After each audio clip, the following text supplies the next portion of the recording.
in so just and faithful a manner to promote thy honor and glory, to advance the peace, prosperity, and welfare of this country, and of those whose interests thou hast committed to our church.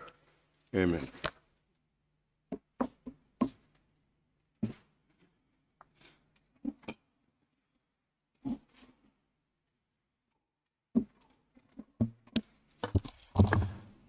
Communication from the chair.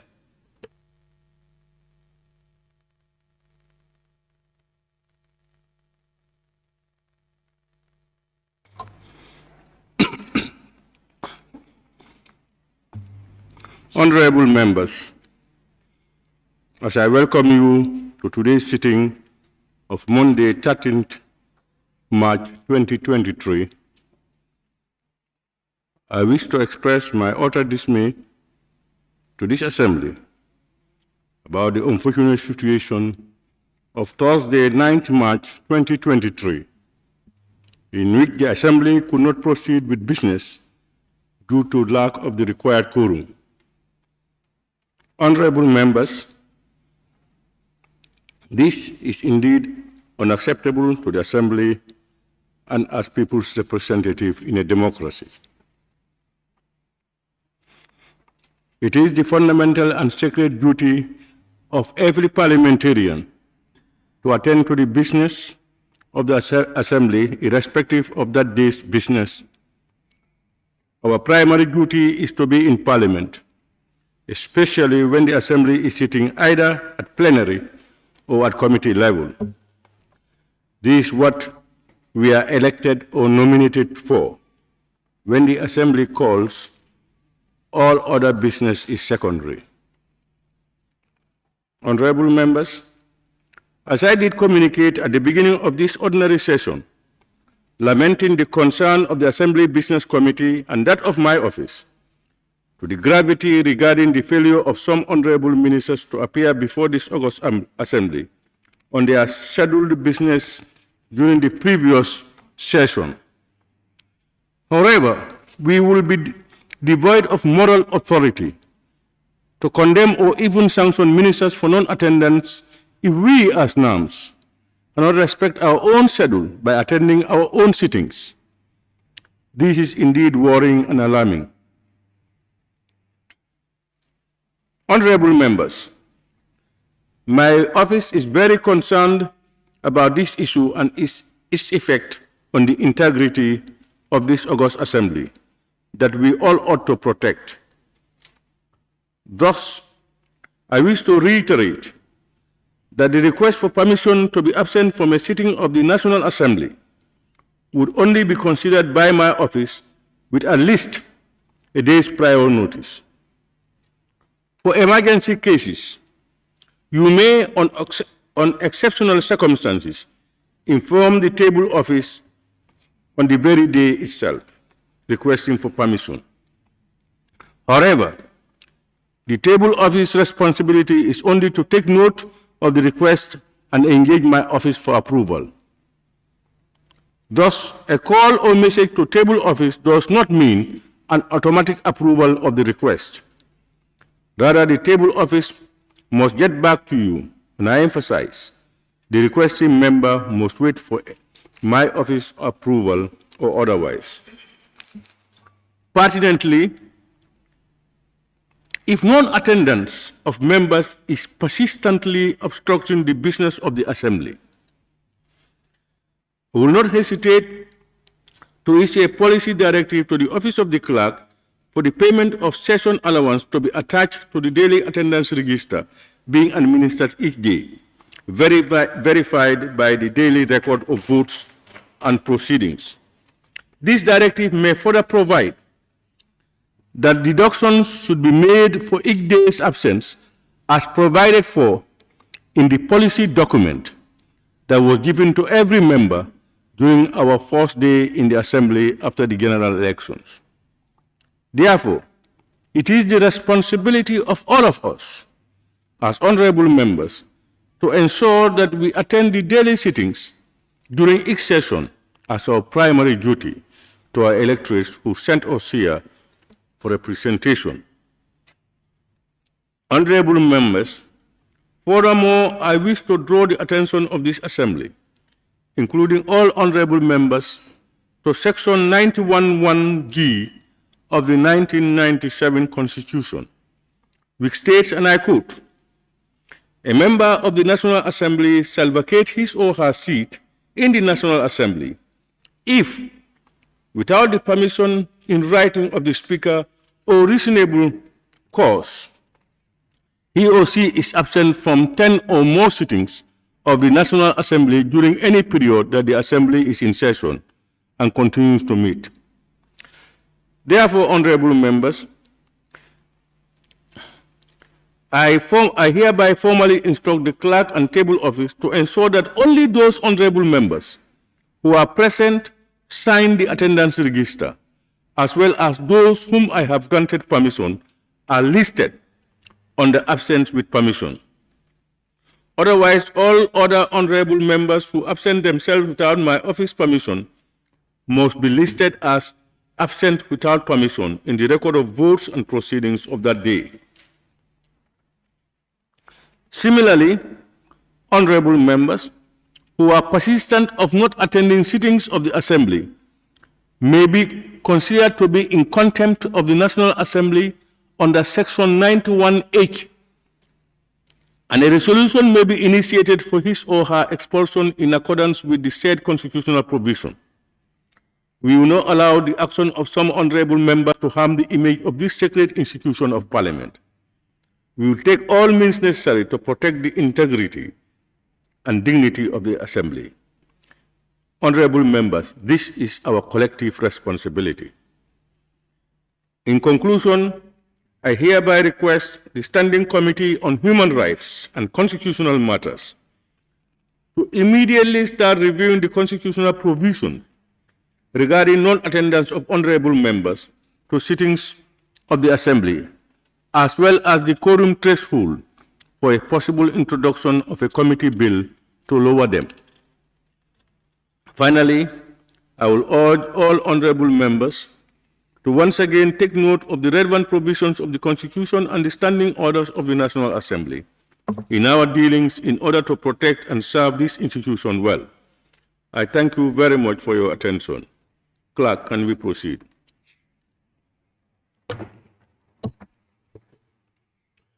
Correction and approval of records of votes and proceedings of the National Assembly sitting of Tuesday, 7th March 2023. Honorable members, the record of votes and proceedings of Tuesday, 7th March 2023 is before us for correction and approval. Can any honorable member please move a motion for the correction and approval of the said record of votes and proceedings?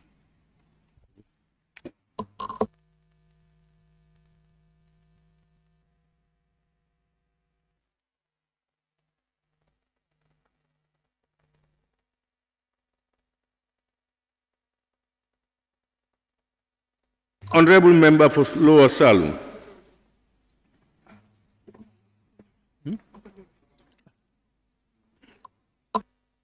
Sorry, honorable member for Upper Nyomi. Thank you very much, Honorable Speaker, for giving me the opportunity. Honorable Speaker, I ask to move that the record of votes and proceedings of the National Assembly sittings of Tuesday, 7th March 2023 be considered for correction and approval. Thank you. Thank you. Any honorable member to second it? Honorable member for Tumanna. Thank you very much for giving me the opportunity. I rise to second the motion. Thank you. Honorable members, it has been moved and seconded that the record of votes and proceedings of the National Assembly sittings of Tuesday, 7th March 2023 be approved. Honorable members, any issues, observations may now begin. I think all of us have the record of votes and proceedings. And as usual, we go through it page by page, beginning with page 1.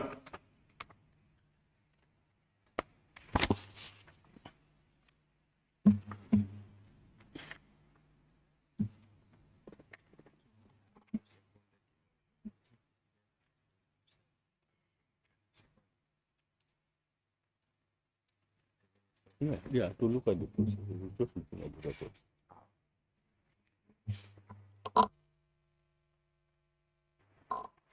Honorable members, page 1. Okay, we move to page 2.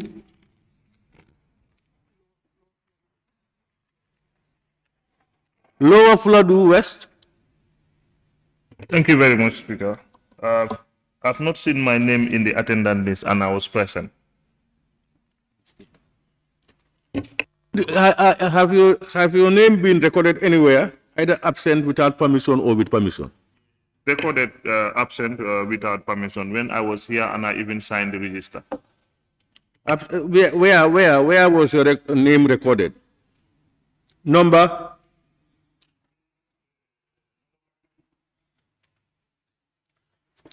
All right.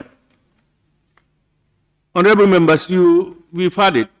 He said he was absent. He was present, rather, but his name is not included on the list for those present. Rather, it was put under those absent.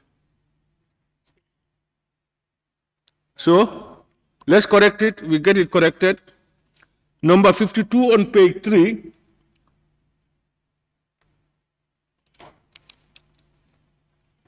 Should move from number 37 on page 2, huh?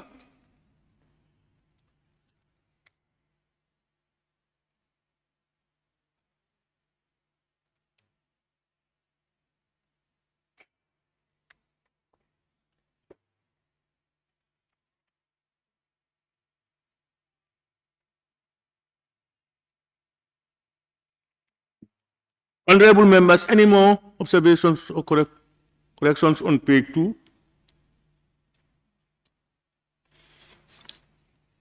All right, we move to page 3.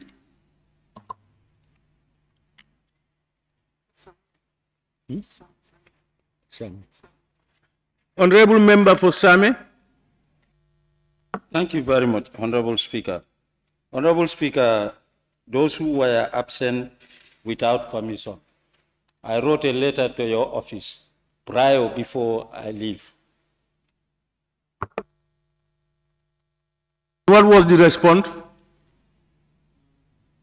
Anyway, I don't receive any response and no call.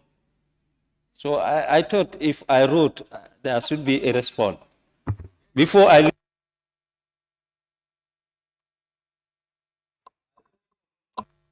Monday that I wrote, up to the closing time, up to the following day, no call, I don't see anything.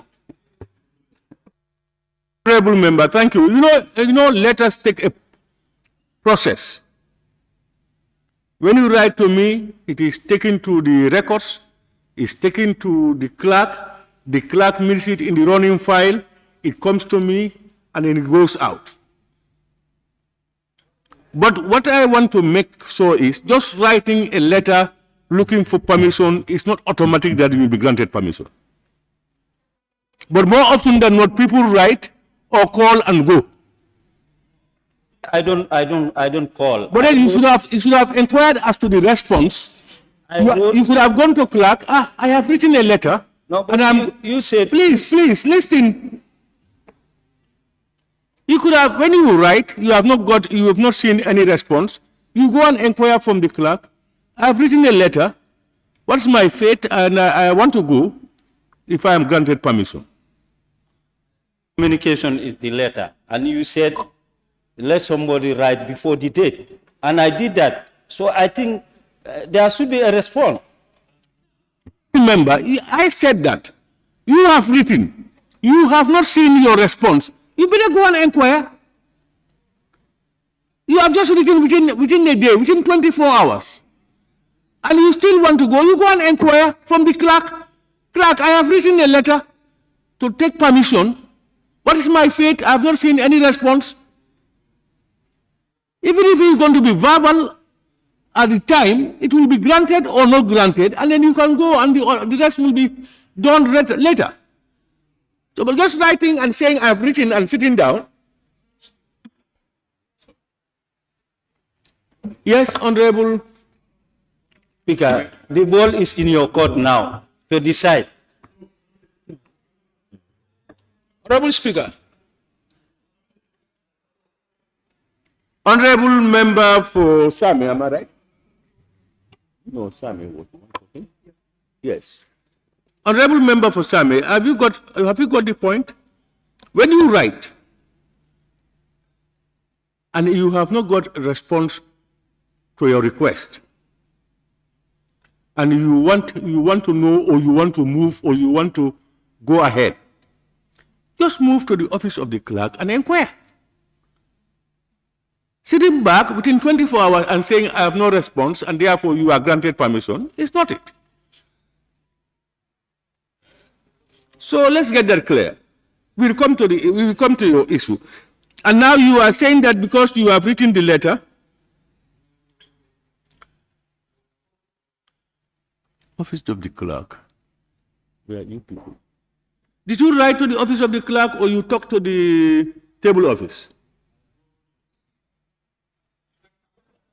Yeah, you wrote to the speaker through the office of the clerk, because you have not handed your letter to me.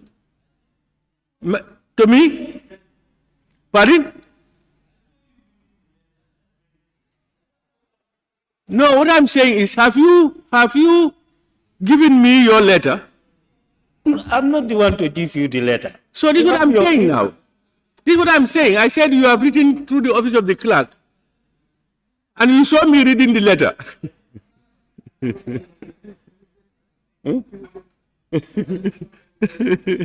And then after I read it, what did I do?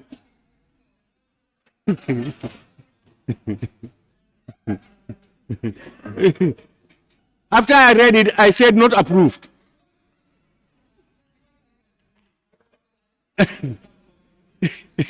So that's why your name is listed on the absence.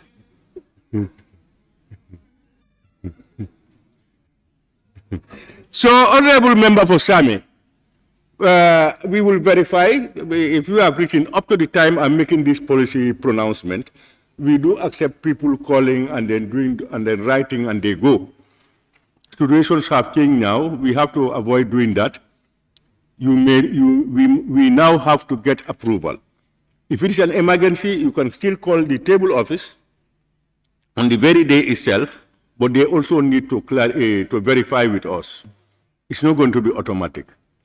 Because otherwise, we represent people, and people just stay away. To an extent that those who were able to be here on time, left all their business, could not go about with business of the assembly. That's serious. So, the office of the clerk, we will look at it and make the possible amendments.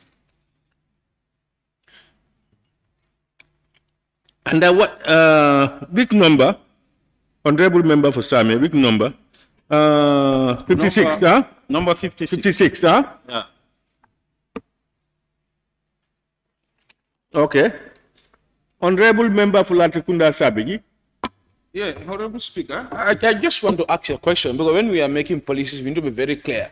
When is the letter deemed received by the Speaker? Is it when an honorable member submit it to the records, or it has to go through all the process before you receive it in your office?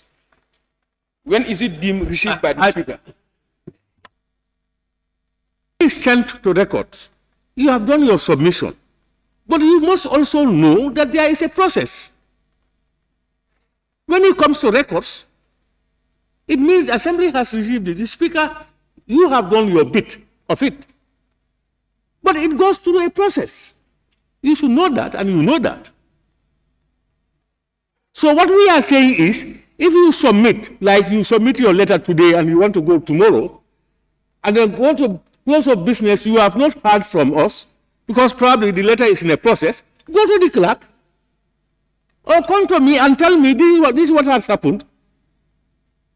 Even if the letter is on the way, hearing from you, we'll be able to say, okay, you can go ahead. And then when the letter comes, we do the necessary process and approve it. If we hear from you and we are not satisfied, we say, no, we are not granting you permission. You have all means. You come to my office, you go to the clerk, it's open. But you don't sit down, write a letter, and sit down and assume that everything is okay. Honorable Member for Lower Badibu. Thank you very much, Honorable Speaker. Honorable Speaker, I am also a victim of the same situation. I came here on Monday. While I was here, I got a telephone call from my wife that her father has passed away in Nyani. Then I informed the table office through Mr. Conte. That was the time when I traveled to Nyani. But to my surprise, my name is being written under those who were not here without permission. Your name is written where? Or under the absentees. Absentees without permission. Without permission, yeah. And that is number 57. So you are saying that I was here. I received a telephone call that my in-law has passed away. But before I left, I've already informed the table office, Mr. Conte, about it. I said, no, I'm traveling to Nyani. I may not come today. I'll come back on Tuesday. And that very Tuesday, I was not here. Thank you. Inform me, Speaker. Who is saying that? It's a witness, because he informed you before he informed you. So I just want to be a witness. Lati Kunda, I don't know which schools you attended and what social fabric you belong to. You are always, when people are looking right, you are always looking behind. Honorable Member for Lower Badibu, you talked about your losing your in-law.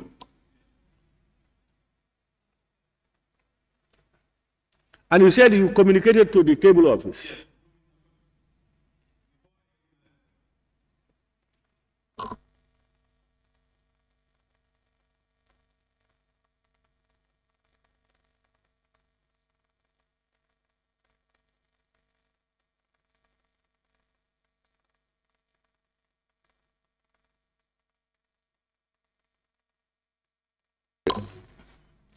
Honorable Member for Lower Badibu,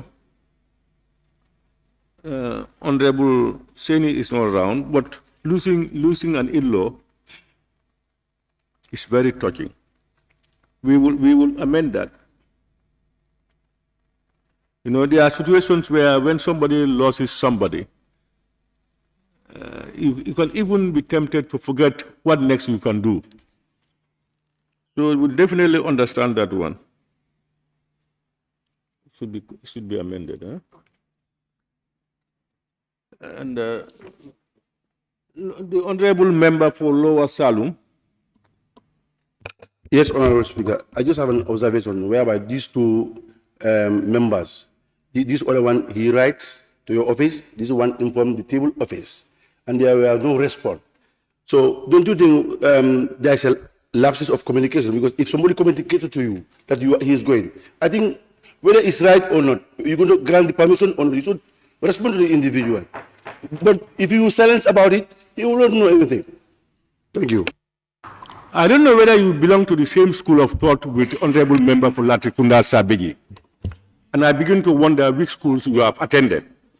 Because I made it clear that when you write a letter, there is a process.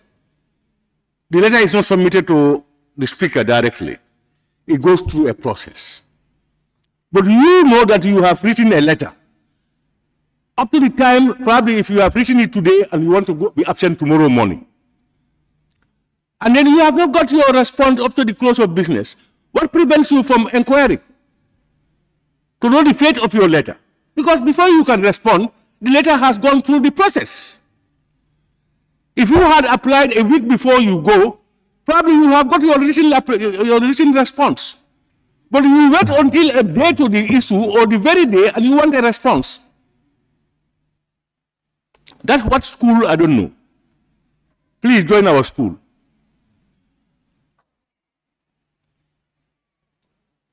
The Honorable Member for Kiang West.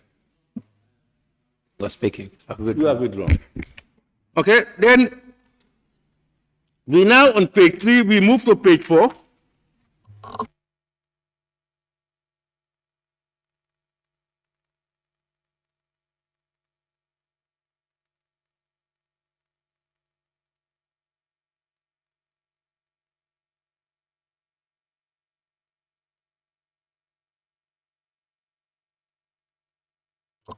Page 5, honorable members.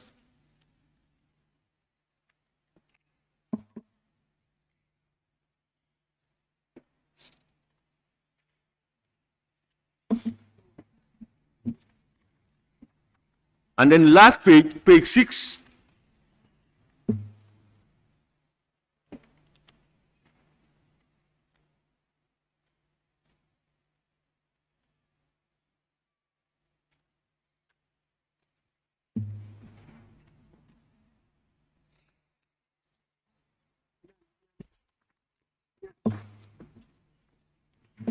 Honorable Member for Nyani. Thank you very much, Honorable Speaker. Page 6, number 12. Honorable Sankun Damfa. The way Damfa is spelled there, D-A-N-P-H-A. It's spelled as D-A-N-P-H-A and it's D-A-N-P-H-A. Ilyas.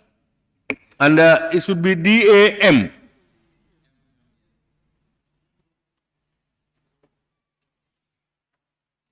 Noted.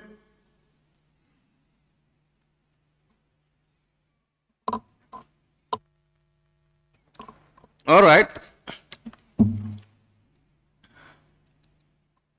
Honorable members, it has been moved and seconded that the record of votes and proceedings of the National Assembly sitting of Tuesday, 7th March 2023 be approved with amendments. Those in favor, please say aye. Those not in favor, please say no. The ayes have it. Clerk, can we proceed? Correction and approval of records of votes and proceedings of the National Assembly sitting of Thursday, 9 March 2023. Honorable members, the record of votes and proceedings of Thursday, 9th March 2023 is before us for correction and approval. Can any honorable member please move a motion for the correction and approval of the said record of votes and proceedings?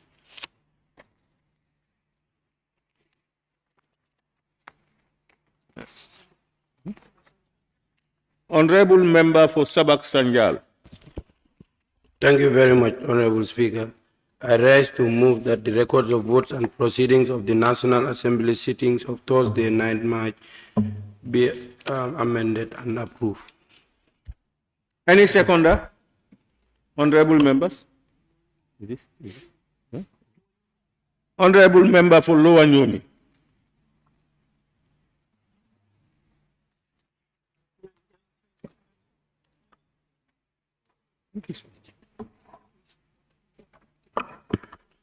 I rise to second the motion.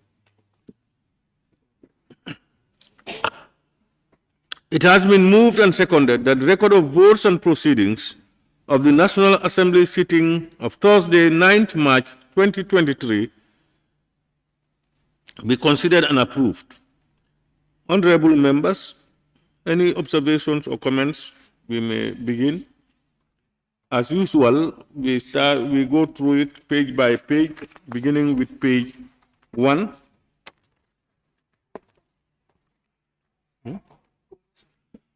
Honorable member for Combo South. Honorable Speaker, I just want to begin with the cover page, and the same thing goes for the previous one. Yeah, they are using 5th legislature instead of 6th legislature.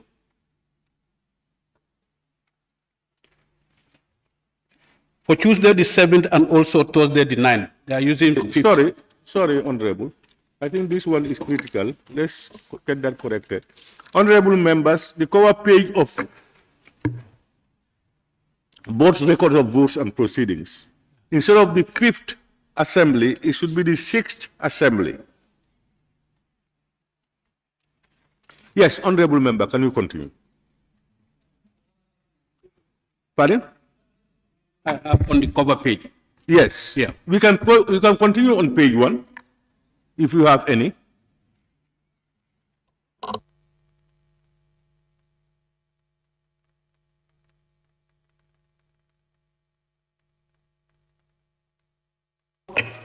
West. Thank you very much, Speaker, for giving me the opportunity. But My issue is there was no sitting because there was no quorum, and I'm seeing people being absent, and there was no business of the day. There was a sitting. According to the communication, you said that because there was no quorum. We could not proceed with the sittings. We had to come and adjourn. We went through the same process, call, prayers, and an announcement. I made the communications. Yeah, it's because of the communication in the 6th legislature that there is no quorum, so business, some of us could not come.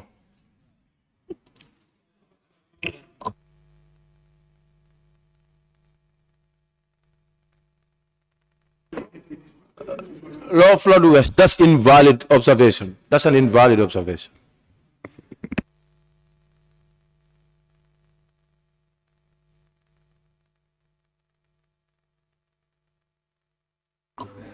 Honorable member, I think you follow what we are saying. Okay.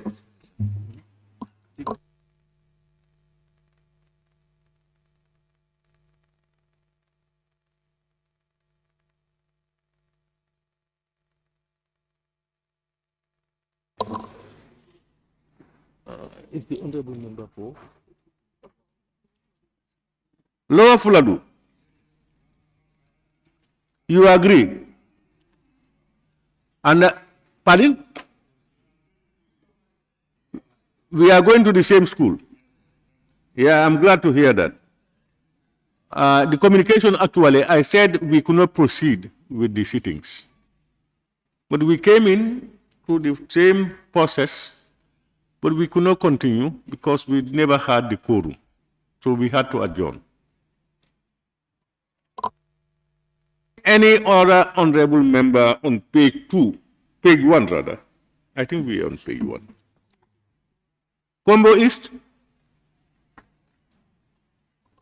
Thank you very much, Honorable Speaker. I have seen the name of the honorable member for Banjul North, page 2, number 48, under absence. Page 2, number 48. We are on page 1. Absence You have taken us to page 2. Yes, all right, honorable members, we move to page 2. Yes, number 48. Yes, absence without permission. Honorable member for Banjul North was here present, and I'm seeing his name here. He was present? Yes, he was. Where is the honorable member for Banjul North? Pardon? He's absent.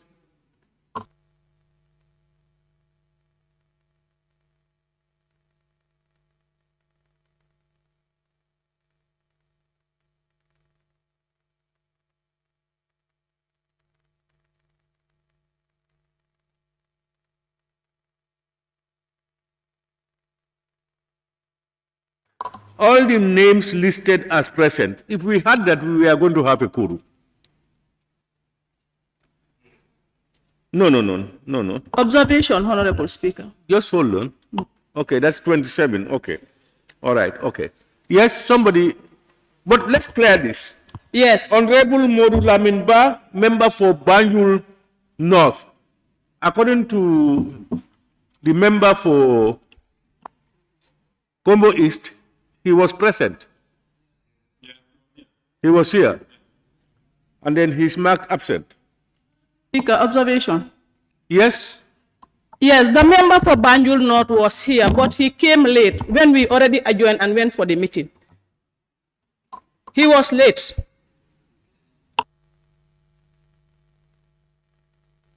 If I get you right, it was after we adjourned that he came in.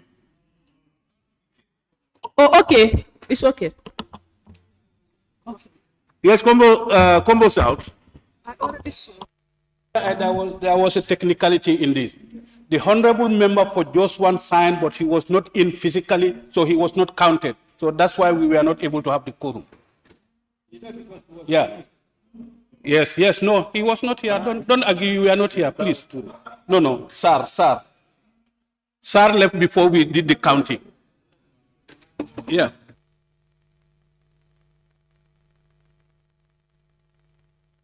He was here in Dama at the beginning, but after he left, because he had a funeral.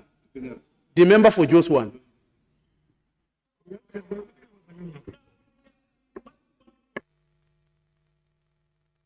For Banjul North. Was he around at the time? Minority and member for Combo North. He Brikama came North. till and that was when before you came in the chamber. Then he was here last minute.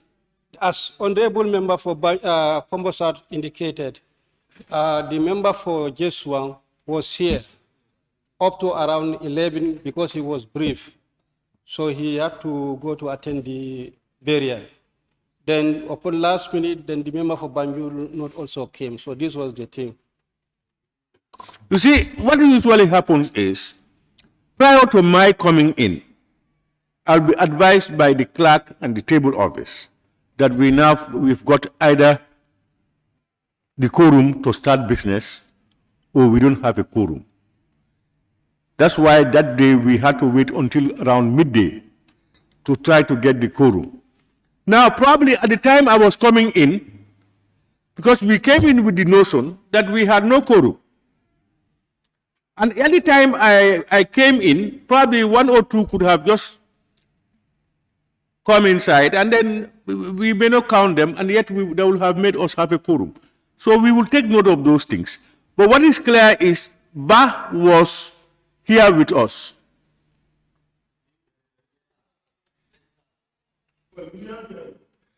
Let's deal with things one by one. At the time we were doing this, was Mr. Honorable Ba in the member for Banjul? Yeah. If he was around, then his name should be moved from 48 to those present.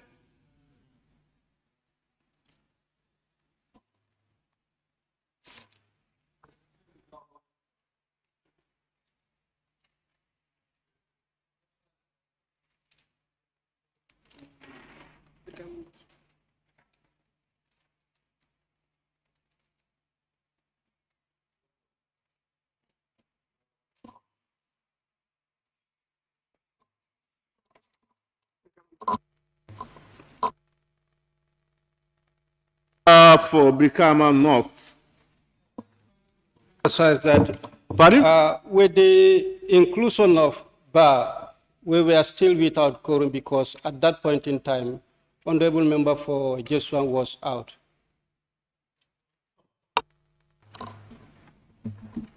Noted.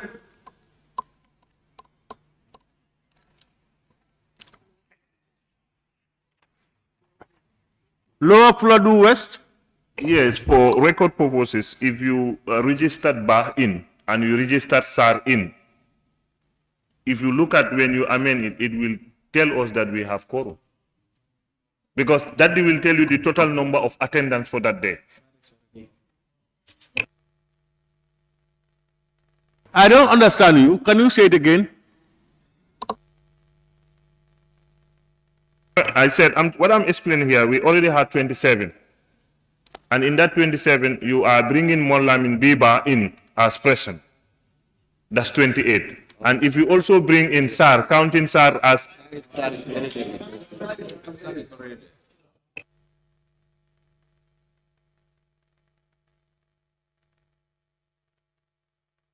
Speaker, talk to Kiang. He's murmuring too much about me this morning, huh? Huh?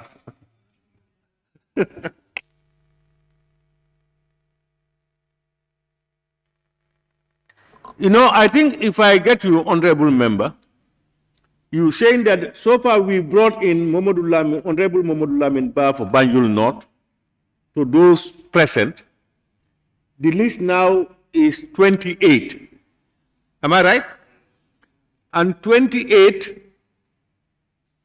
can give, is a quorum. Am I right? You said? No, 28 will not give us a quorum. 29. Do you follow? Okay. Now, we were on page 3. Page 2 rather. We now move to page 3.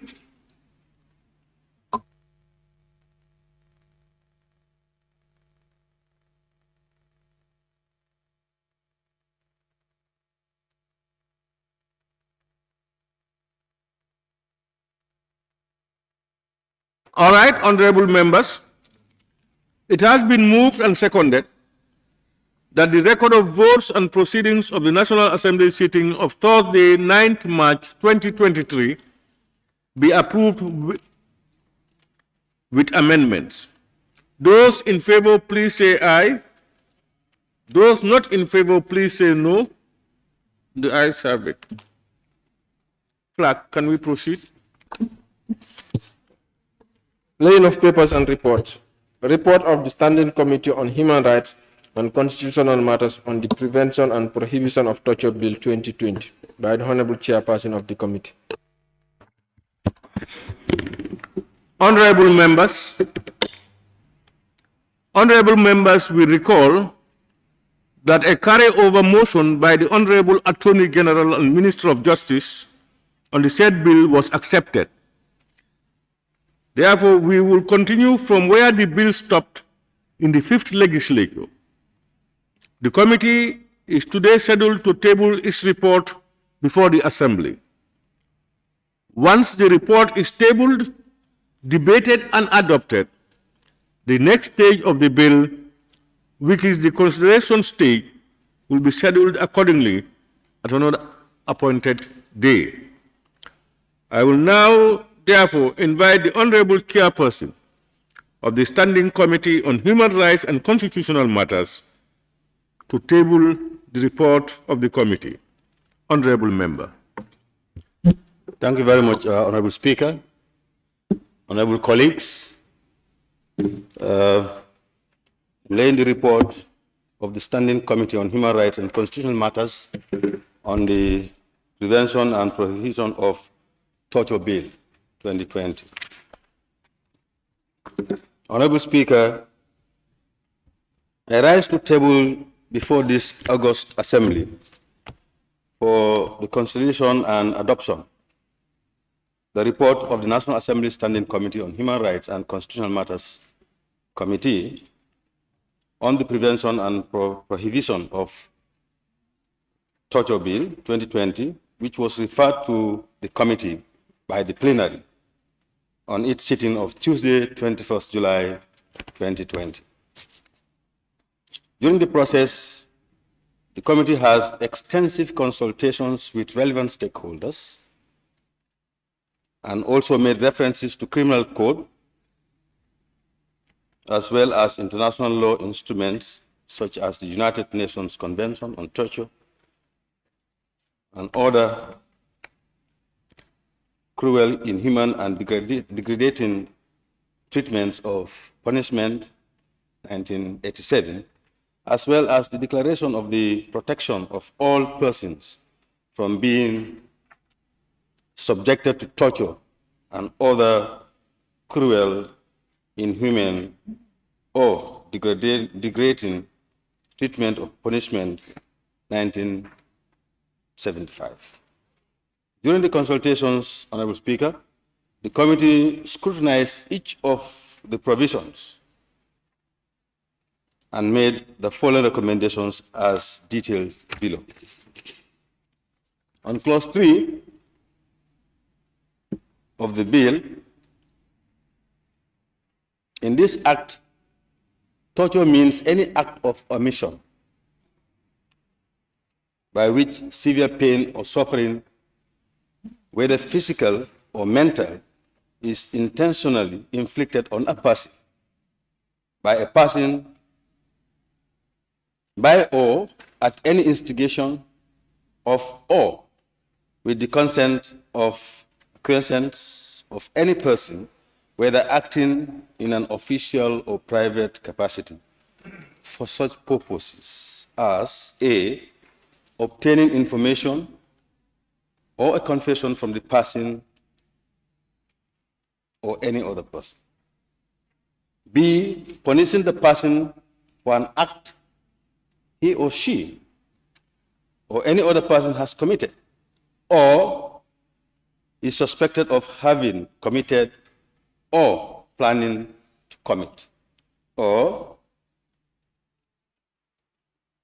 intimidating or coercing the person or any person to do or to refrain from doing any act. This could be found on the bill, page 4. Recommendations that the word of be deleted in subsection 1B to be read as punishing that person for an act he or she or any other person has committed or is suspected of having committed or planning to commit, or clause 6, circumstances aggravating the torture, notwithstanding section 5, where it is proof that at the time of or immediately before or after the commission of torture, the offender uses or threatens to use or use a deadly weapon. B, offender uses or used sex as a means of torture. C, victim was a person with disability. D, victim was a pregnant or becomes pregnant. E, victim died. F, the victim was subjected to medical experiment. G, victim acquires HIV and AIDS. H, victim was under the age of 18 years. I, the victim is incapacitated. J, the victim of torture is recurring. And K, offender commits an act which court considers aggravating the offender and any other person jointly connected with the commission of an act of torture is liable to conviction to life imprisonment, which also could be found in the bill, page 5. Recommendations. Add the phrase or other communicable diseases in subsection G to be read as victim acquires HIV and AIDS or other communicable diseases. Honorable Speaker, part 3 of the bill, other parties to the offense of torture, clause 9, accessories to the offense of torture. 1, a person who whether directly or indirectly procures, B, aids or abets, C, finances, D, solicits, E, incites, F, recommends, G, encourages, H, harbors, I, orders, or J, renders support to any person knowing or having reasons to believe that the support will be applied or used for, or in any connection with the preparation or commission of instigation of torture, commits an offense, and is liable on conviction to a fine of $100,000 imprisonment for 3 years or both. Also, page 7 of the bill would find it there. Honorable Speaker, on the recommendations, the word or to a term of to be inserted between the words Dalasi and imprisonment. To now read, any person knowingly or having reasons to believe that the support will be applied or used for or in connection with the preparations of commission or instigation of torture commits an offense and is liable to conviction to a fine of $100,000 or to a term of imprisonment for 3 years or both. Honorable Speaker, on clause 14, control over private prosecutions. Where criminal proceedings have been instituted under this Act, the Director of Public Prosecutions may A, take over and continue to conduct of those proceedings at any stage before the conclusion of the proceedings. B, discontinue the prosecution of the proceedings at any stage. And C, requires the victim or the person reporting the offense, I, to give him or her all reasonable information and assistance. And Roman figure 2, to furnish him or her with any documents or any other methods. 2, for the avoidance of doubt, the person other than the public prosecutor or a police officer may institute criminal proceedings for any offense committed under this Act. 3, this section shall not prejudice the mandate of the National Human Rights Commission to entertain and deal with matters under this Act as cases of human rights cases. Page 11 of the bill. Honorable Speaker, recommendation, subsection 3 is to be amended to read, this section shall not prejudice the mandate of the National Human Rights Commission or to entertain and deal with matters under this Act as cases of human rights. Part 7, miscellaneous, verse 20. Consent of Attorney General required for prosecution of non-citizens. A person who is not a citizen of the Gambia shall not be prosecuted for any offense under this Act except with the consent of the Attorney General, page 13 of the bill. The recommendation of the committee is the heading marginal note of this section be read as 20, consent of Attorney General required for prosecution of non-citizens. Clause 23, restriction of extradition or deportation where a person is likely to be tortured. Torture is an extraditable offense, that is 1. 2, notwithstanding subsection 1 and the provision of the Extradition Act, a person shall not be extradited or deported from the Gambia to another state if there are substantial grounds to believe that he or she is likely to be in danger of being subjected to torture. 3, the purpose of subsection 2, it shall be the responsibility of the person alleging the likelihood of being tortured to prove to the court the justification of that belief. 4, in determining whether there are substantial grounds for believing that a person is likely to be tortured or in danger of being subjected to torture under subsection 2, the court shall take into account all factors, including the existence of a consistent pattern of gross, flagrant, or mass violation of human rights in the state seeking extradition or the deportation of the person. 5, where a person is not extradited or deported as a consequence of the provision of this section, he or she shall be tried in the Gambia. Reference could be found on page 14 of the bill. Honorable Speaker, the recommendation of the committee is 2, notwithstanding subsection 1 and the provision of the Extradition Act, a person shall not be extradited or deported from the Gambia to another state if there are substantial grounds to believe that he or she is likely to be in danger of being subjected to torture. Scheduled, page 15, section 2, 1, physical act of torture includes systematic beating, head banging, punching, kicking, striking with truncheons, rifles, boots, jumping on the stomach. B, food deprivation or forcible feeding with spoiled food, animal or human extra. C, electric shocks. D, cigarette burning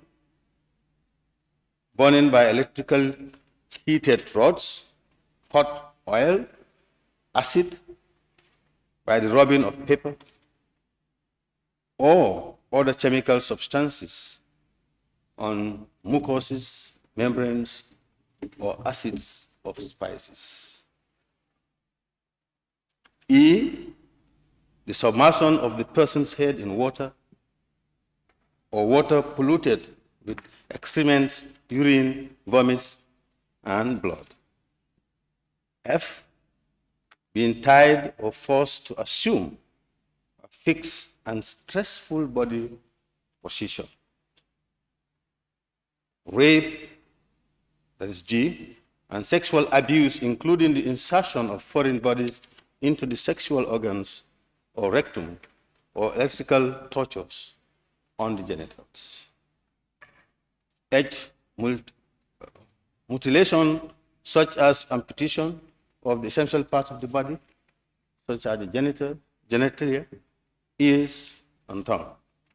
I, dental torture and forced extraction of the teeth. J, harmful exposure to the elements such as sunlight and extreme cold. Or K, the use of plastic bags and other materials placed over the victim's head with the intention of asphyxiation. Honorable Speaker, 2, mental and psychological acts of torture includes blindfolding, threatening the victim or his or her family with bodily harm, execution or other wrongful acts, confining the victims incommunicado in a secret detention place or other forms of detention, confining the victim in a solitary cell or in a cell put up in a public place. E, confining the victim in a solitary cell against his or her will or without prejudice to his or her security.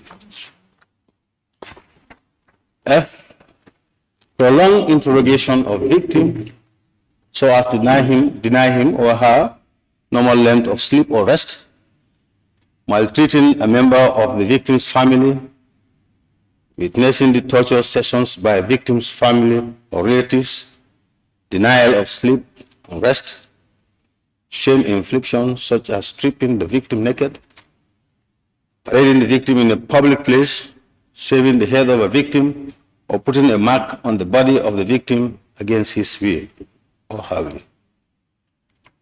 Honorable Speaker, on pharmacological torture includes administration of drugs to induce confession or reduce mental competence, the use of drugs to induce extreme pain or certain symptoms of diseases, and C, other forms of deliberate and aggravated, cruel, inhuman, and degrading pharmacological treatment or punishment.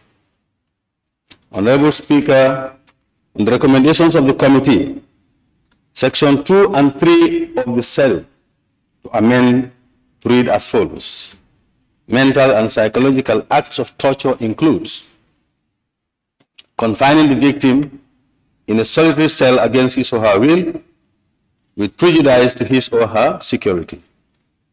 3, pharmacological torture includes administration of drugs to induce confession or reduce mental competence, the use of drugs to induce extreme pain or certain symptoms of diseases, denial or access to medical treatment, and other forms of deliberate and aggravated, cruel, inhuman, or degrading pharmacological treatment or punishment. Honorable Speaker, the committee members are as follows. Honorable Mariam Jack Denton was the chairperson. Honorable Shaibu Ture was the vice chairperson. Honorable Ndeyasin Seka, member. Honorable Yakumba Jayate, member. Honorable Fatimata Njai, member. Honorable Mahdi MK Sise, member. Honorable Dembo KM Kamara, member. Honorable Bakar Kamara, member. Honorable Usman Ture, member. Honorable Omar Sise, member.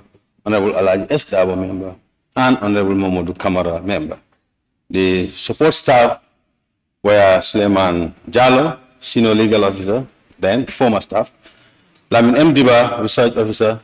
Tony F. Mendy, table clerk, and the list of witnesses the committee interrogated were Sally Tal, Gambia Bar Association, Gay Show, expert witness, Abulai Fati, expert witness, and Mam Demba Njob, UNOHCR. Honorable Speaker, honorable colleagues, these were the former members of the committee and some present members, and this is the report of the committee. I thank you.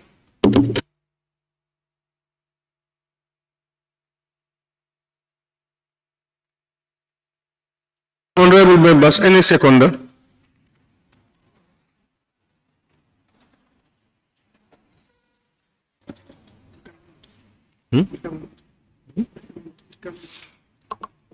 Honorable member for Brikama North. Thank you very much, Honorable Speaker. I rise to second the motion.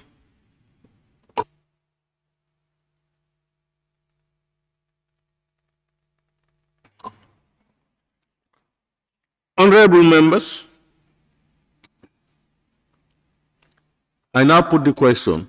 It has been moved and seconded that this Honorable Assembly do consider the report of the Standing Committee on Human Rights and Constitutional Matters on the Prevention and Prohibition of Torture Bill 2020. Those in favor, please say aye. Those not in favor, please say no. The ayes have it. Any honorable member who now wishes to take part in the debate may do so by raising your tag. You have the list with us.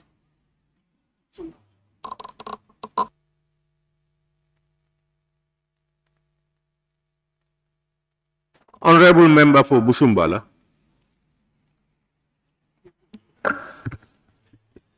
Honorable members, if you want to take part in the debate, you can raise your tag, your name will be listed. Yes, honorable member for Busumbala. Honorable Speaker, thank you very much for giving me the floor.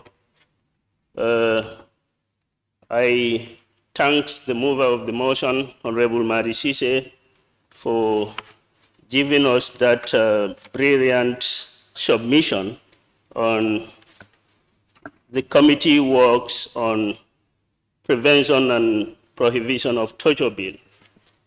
Having gone through the report submitted by the committee, it's worth mentioning that the committee have indeed did justice to, come out with the recommendations that have been submitted and they are before us.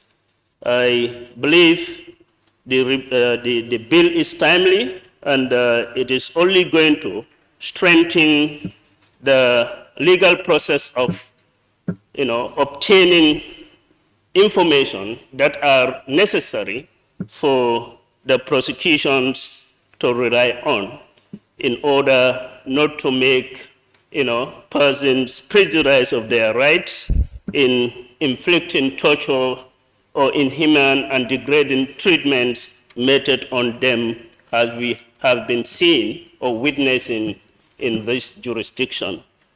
So, having said that, if you look at the objective of the bill, is basically to discourage that, process of obtaining information or putting person in shameful acts or degrading their personal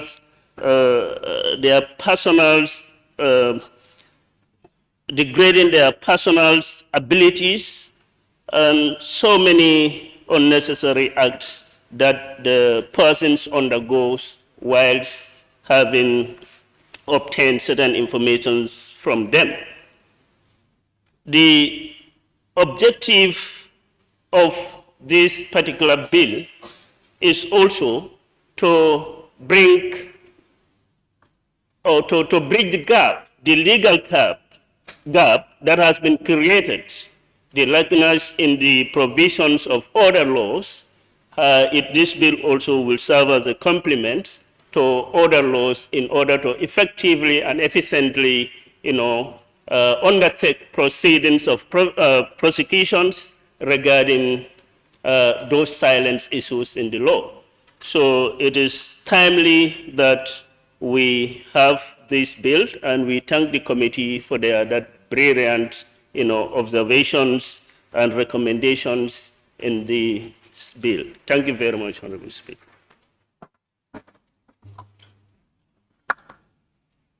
Thank you very much, Honorable Member for Busumbala. No other honorable member wants to partake? I now, okay, Honorable Minority Leader and Member for Brikama North. Thank you very much, Honorable Speaker. I want to join the member for Busumbala and then the mover of the motion. Once more to thank the mover of the motion, Honorable Madi Sise, who is the current chair of the committee. As he rightly indicated, this was the report of the previous committee in the 5th legislature. In that vein, we have to thank the current committee for taking over the report, and then the minister in particular for introducing the bill to the 6th legislature, showing the minister's commitment to this particular bill. Honorable Speaker, this bill is very important in the sense that torture as an act or acts has that lacuna in our laws, and therefore it is very difficult to actually charge issues regarding to torture. And this bill has come to address that situation. And going over the report has also enhanced the issues surrounding definition and application of torture in our laws. I have the belief that when we come to the consideration stage, it's going to help us a lot to do the necessary amendment to further enhance the bill to that standard as we yearn for. On that note, once more, I thank the committee, the current committee, and then the former committee as well as the minister for introducing the bill. Thank you. Thank you very much, Honorable Member for Brikama North and Minority Leader. I now invite the Honorable Member for Latrikunda Sabiji. Thank you very much, Honorable Speaker. I don't also intend to speak for more than 2 minutes. I thank the mover of the motion, Honorable Madi Jobare, and the entire committee, Madi Siserada, my in-law, and the entire committee for doing a very good job. This report is precise. This report is good. This report is about torture. Torture is bad. Torture is cruel. Torture is inhuman. Torture doesn't know whether you are UDP, whether you are APRC, whether you are NPP.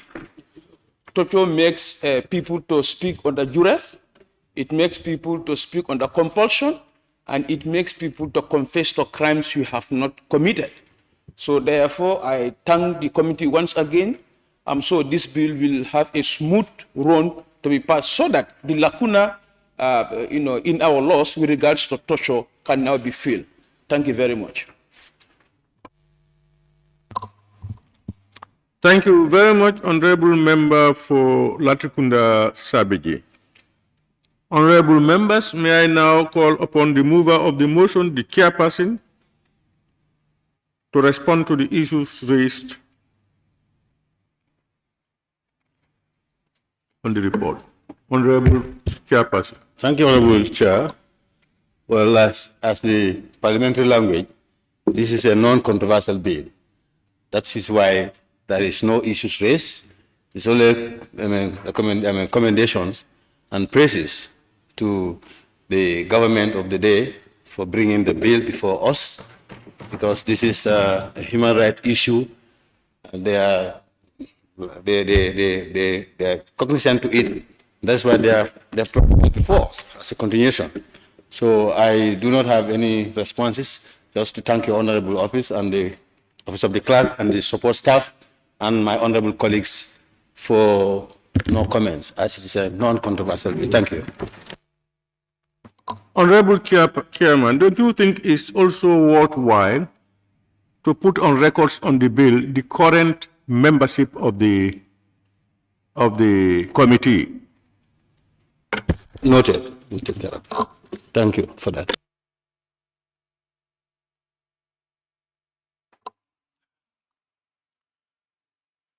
Let me thank you all, those who contributed and those who never. I think it's a non-controversial one, as the mover said. I now move the question. Be resolved that this Honorable Assembly do adopt the report of the Standing Committee on Human Rights and the Constitutional Matters on the Prevention and Prohibition of Torture Bill 2020. Those in favor, please say aye. Those not in favor, please say no. The ayes have it. Let me thank you all and thank the presenter, the mover of the move, the Honorable Chairperson of the committee, and all those who contributed. The next stage, that's the consideration stage of the bill, is going to be scheduled as per the agenda of the session. Clerk, can we proceed? Laying of papers and reports. A report of the Select Committee on Trade and Regional Integration on the Labour Bill 2022 by the Honorable Chairperson of the committee. Honorable members will recall that the motion for the second reading of the bill entitled the Labour Bill 2022 was moved by the Attorney General and Minister of Justice on behalf of the Minister for Trade on Tuesday, 19 December 2022. The motion was seconded and the debate on the general merits and principles of the bill ensued. Accordingly, thereafter, the bill stood referred to the Assembly Business Committee for committal. The Assembly Business Committee committed the said bill to the Select Committee on Trade for scrutiny and report back. The committee is today scheduled to table its report before the Assembly. Once the report is tabled, debated and adopted, the next stage of the bill, which is the consideration stage, will be scheduled accordingly at another appointed day. I will now therefore invite the Honorable Chairperson of the Select Committee on Trade to table the report of the committee. Honorable Chairperson. Thank you very much, Honorable Speaker. I am here on behalf of the Chairman of the committee to present the said report. Honorable Speaker, I hereby stand before this August Assembly to submit this report to the National Assembly members. Although it is a bulky report, we will try to summarize it in the way that members will be able to refer themselves to the copy that is being sent to them. First, I will start with the introduction. The sittings of the 6th legislature on December 13, 2022, during the 4th ordinary session of the 2022 legislative year, witnessed the introduction of a bill entitled Labour Bill 2022. On the second reading of the bill, honorable members debated on the general merits and principles of the bill. The bill was being read for the second time and was referred to the Assembly Business Committee for committal to the relevant committee or committees as dedicated by Standing Order 68. The National Assembly Business Committee remitted the bill to the Select Committee on Trade and Regional Integration. In this regard, the committee convened a meeting on February 8, 2023 to strategize and identify a way forward on scrutinizing the bill to fulfill its mandate, as prescribed by the Standing Order 69, which provides the procedural guidelines to perform its task. During the meeting, the committee considered it prudent to call on the mover of the bill and his team of drafters from the Ministry of Justice and the first witnesses to provide evidence on the bill.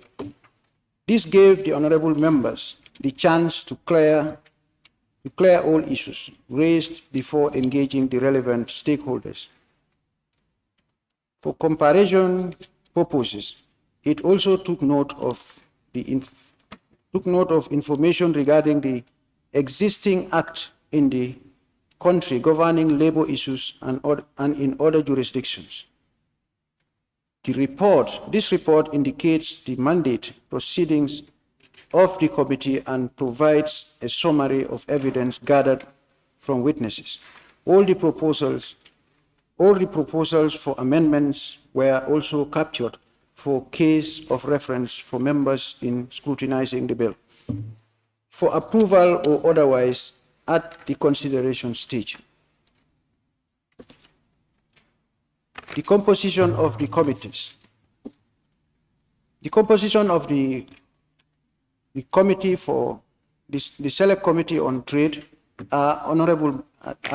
honorable members are Honorable Keba Jallo, the chairman of the committee, Honorable Fatu Cham, the vice chair, Honorable Alhagie Mbow, member, Honorable Lamin Sise, member, Honorable Modlamin Ba, member, Honorable Mfamara Sabali, member, Honorable Sekou Ba, member, Honorable Mfamara M. Kora, member, Mfali M. Kora, member, Honorable Keba Tumanding Sane, member, Honorable Suleiman Saho, member, Honorable Abdul Sow, member, and Honorable Aruna Bari, member. The subject matter specialist, Mr. Bai Ibrahim Job, support staffs, Mr. Marabi S. Haidara, Director of Committees, Mr. Ibrahim Jao, Senior Assistant Committee Clerk, Ms. Fatumata Keita, Committee Clerk, and Ms. Amibaro, Research Officer. The committee acknowledged the committee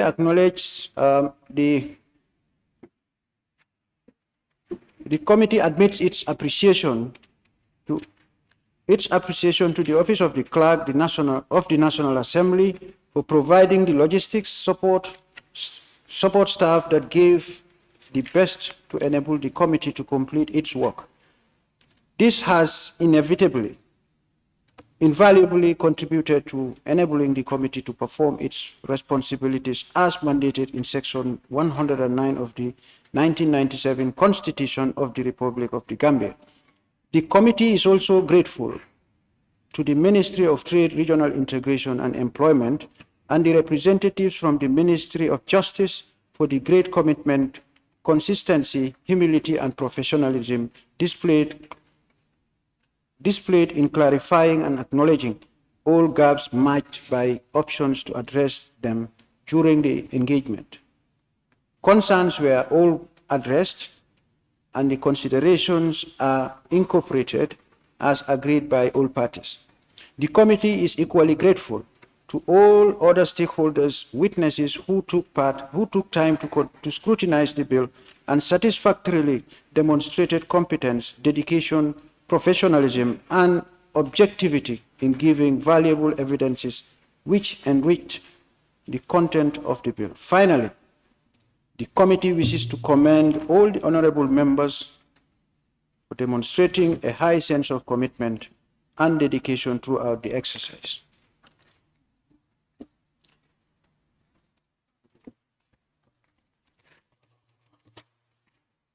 Honorable Speaker, the methodology applied by the committees.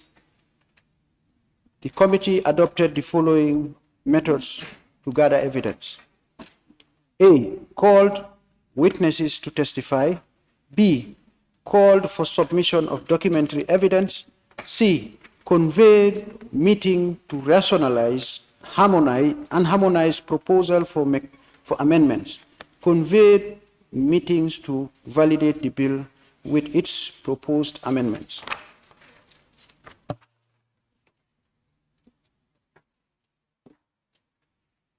proceedings.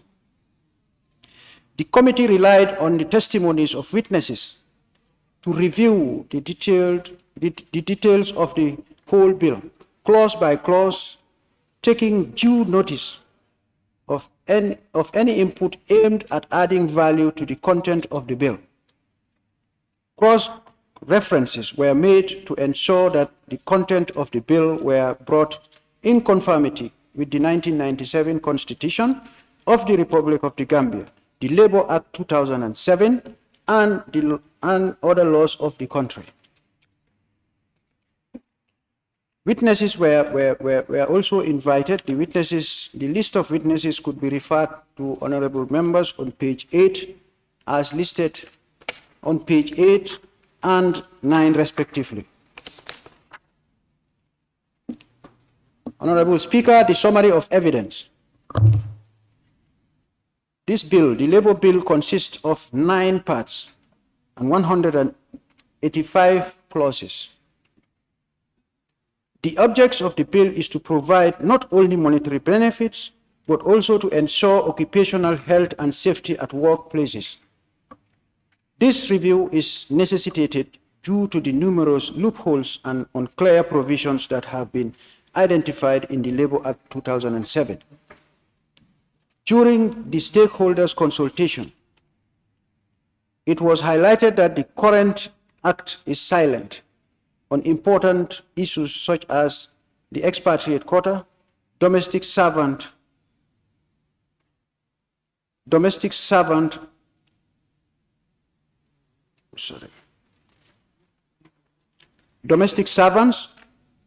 unionism, and workplace requirements. Most importantly, the Labour Act 2007 was reviewed to promote decent work and social dialogue and employment. The Labour Act is also being reviewed to be in conformity with other existing laws of the Gambia, and to also take into consideration recommendations from the international partners, employers, and trade union organizations. The factors which necessitate the proposed enactment of the bill has been fully explored and has been dealt with accordingly. The duties and the functions of the Commissioner of Labour has been covered in Part 1 of the bill. Part 3 covers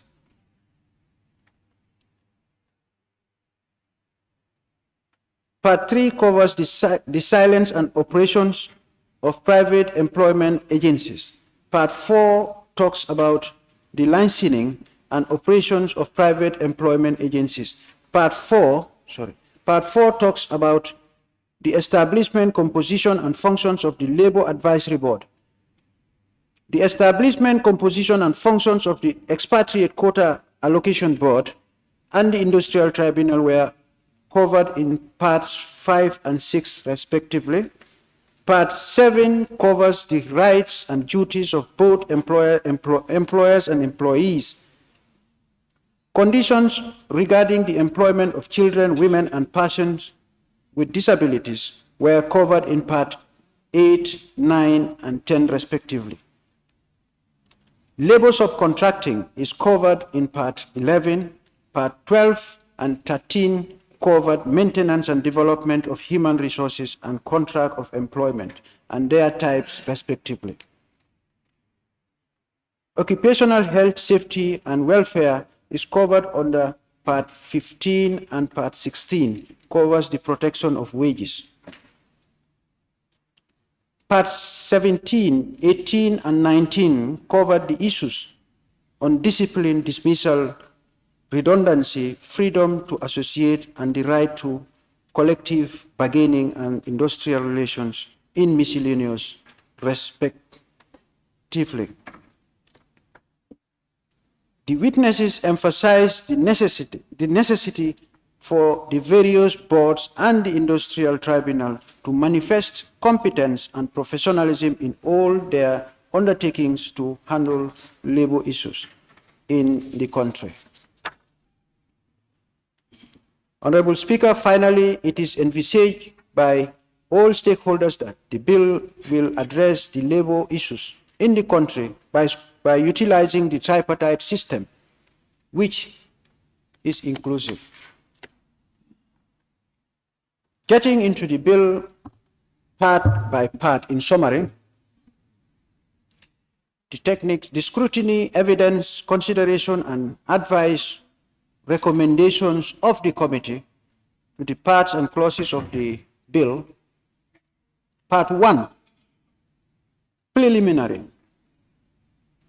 Clause 2 of Part 1, the committee proposed Clause 2 with amendments as presented in the edited version, that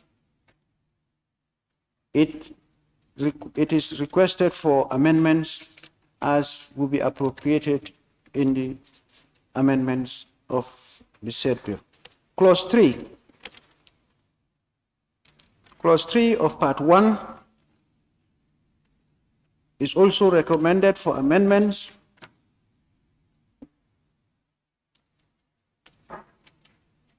Part 2, the administration of labor matters is also, there are clauses that are also highlighted for, recommended for amendments. That's Clause 8, Clause 17. Clause 8 and Clause 17, respectively, were also recommended for amendments. Part 4, Labor Advisory Board. Clause 27, Subclause 1A, is recommended for amendments. Part 5, Expatriate Quota Allocation Board. Clause 31D, Clause 32, 1B and D, Clause 32, Subclause 2 and 3 are all recommended for amendments. Extensively to Clause 33D, Clause 36 to Subclause 2D, Clause 39, Subclause 2 are all recommended for amendments. Part 6, Industrial Tribunal. Clause 41 is recommended for amendments.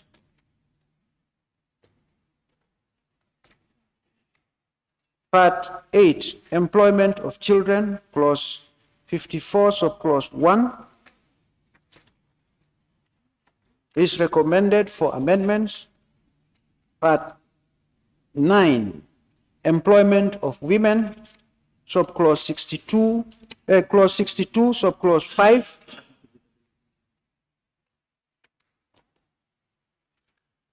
Subclause 60, Clause 62, Subclause 5, Subclause 62, Clause 62, Subclause 7B, and Clause 63 are clauses that are recommended for amendments. Part 10, Employment of Persons with Disabilities. Subclause 64 is recommended for amendments. Part 11, Labor-only subcontracting. Clause 74 is recommended for amendments. Part 13, Contracts of Employment. Clause 86, Subclause 2 and Roman 2.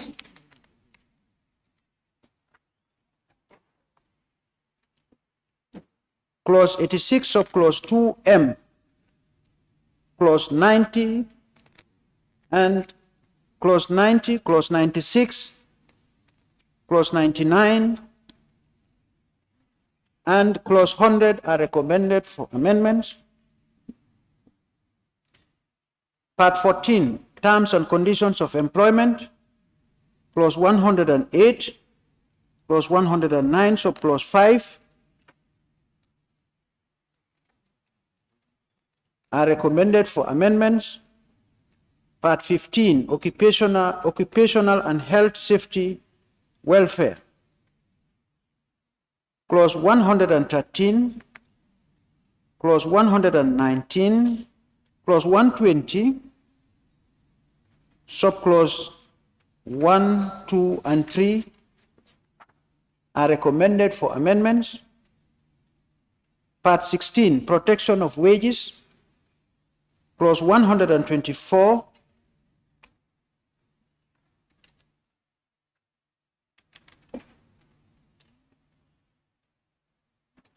the committee suggested for a review and synchronization of clauses 87 and 124 by the Ministry of Justice. Clause 127, Clause 138, Subclause 2, Clause 144 were also recommended for amendments.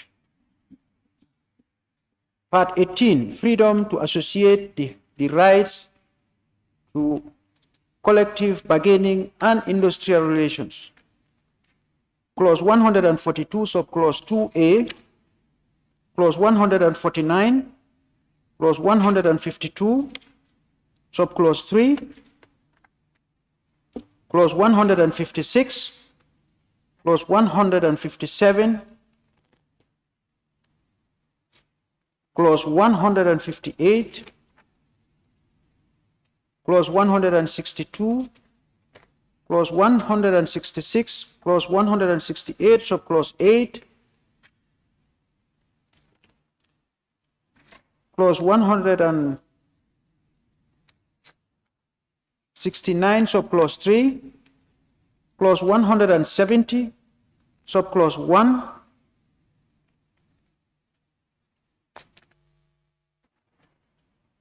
Clause 171, Subclause 2, and Clause 177, Subclause 6B are recommended for amendments. Part 20, miscellaneous. Clause 179, Clause 181, and Clause 185 were also recommended for amendment. Honorable Speaker, on that note, on behalf of the committee, we thank the whole House for giving us the opportunity to lay our reports before the Honorable House. On that note, I thank you.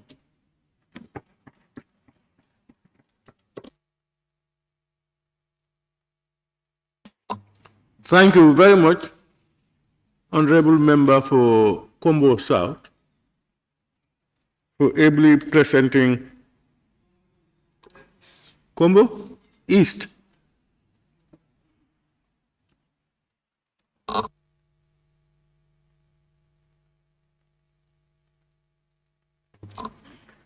For ably standing in for the chairman. Honorable members, any seconder? The honorable member for Combo South. Thank you very much, Honorable Speaker. I want to take this opportunity on behalf of members to thank the committee for a job well done. And then I think this 2022 Labour Bill is timing. Honorable Speaker, can I continue to say my debate on the... Yes, you may continue. You may continue. Yeah, okay. Thank you very much, Honorable Speaker. As alluded earlier, this is a timely report, and we want to thank the Ministry for having the foresight and initiation to bring this important bill to the National Assembly. This bill is going to replace the 2007 Labour Bill, which had a lot of lapses and has not dealt with some legal issues pertaining to employment in this country. And the Honorable Minister, in laying the report in the National Assembly, has clearly indicated to us all the processes that were taken in initiating this program, where they did a very thorough consultation, and not only limiting it to the Gambia, but also at the regional level, and they went further, Honorable Speaker, to talk to the highest body of labor organizations in the world, that is the International Labour Organization. So I think the inclusion of very important aspects of contracts, employment, and also especially the labor quota are very important issues that this bill is going to deal with. Coming from the civil society organizations, we have been grappling with the issue of expatriate quota, because expatriate quota is clearly defined in our laws, and it stated those who should be considered as expatriates. You can only have an expatriate quota in an institution or in an agency when the expertise do not exist in that agency or institution. So we have seen documents and we have seen correspondence coming from some institutions that are calling for expatriate quota, where you have hundreds of those people that can deal with. So I think, Honorable Speaker, that is very key, and that is going to save the government of the Gambia and also promote decency in the workforce in this country. Honorable Speaker, I think it is also timely that we need to involve the labor unions to work together with the ministry to ensure the security and also job security of our people who are being employed, especially the young generation. Looking at the rate of construction and also other micro industries that are being set up in this country, Honorable Speaker, I think job security is very important. You go to some of these agencies, as alluded to, some of the reports that were laid in this house here, that people are just appointed verbally with no conditions. They are not contributing to social security. They are not paying regular tax for the employees, and a lot of issues have been raised. And I think, Honorable Speaker, this bill is going to address all those things and will bring more sanity in the labor force, and ensuring that when it comes to the issue of security and also job tenure will also be very good. One key important aspect that was also dealt in the bill, Honorable Speaker, is the issue of incidents that happen, like when you have an accident. You know, the people have been contributing 15% maximum towards these things, but there is a rule that says serious damages which are categorized above 25 are to be paid for a lifespan, and institutions and agencies are not adhering to those things. So I think all those things are dealt with in this bill. So Honorable Speaker, this is very timely, and I want to call the National Assembly to support this bill when we go to the third reading, to ensure and incorporate all the suggestions that were agreed by the committee and the ministry, to put them in this thing and then clean it up to have sanity in our new law. Thank you very much, Honorable Speaker. Thank you very much, Honorable Member for Combo South, for ably seconding the bill. Honorable members, I now put the question.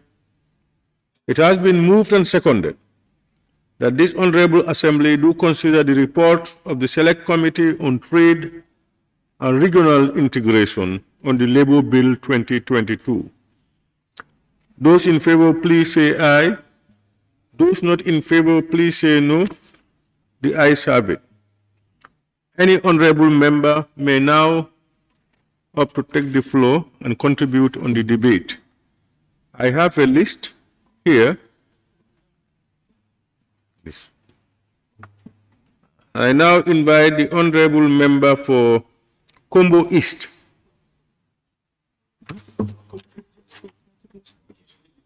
Combo East? Combo East has not spoken. There's Combo South. Huh? You put this at Combo South. Okay. All right, honorable members. Is the next, actually, it should be Combo South who are just seconded the. I now invite the honorable member for Latrikunda Sabiji. Thank you very much, Honorable Speaker, for giving me the floor. I also thank the chairman of this committee and his committee for giving us this progressive bill. My contribution will only go to the exploitation of labor in the private sector. Honorable Speaker, when people come to this country, whether they are citizens of this country or they are non-citizens, we are all subject of the laws of this country. So therefore, the law should protect everybody. The law should not only protect citizens and leave the non-citizens to the mercy of their employers. Like the recent happening at Alhagie supermarket. This is unfortunate, this is bad, and this should be investigated by the National Assembly. And the bad part of it, or the sad part of it, is they have illegally used our legal security outfit, the police and the immigration department, to prevail on the illegal deportation of one of the employees of Alhagie supermarket. This is undone, this should not have happened, and the National Assembly should reprimand all the security apparatus responsible for that. So in essence, the law, this label bill should also protect the foreigners who comes to this country and work for their foreign employees. Thank you very much. That's my submission.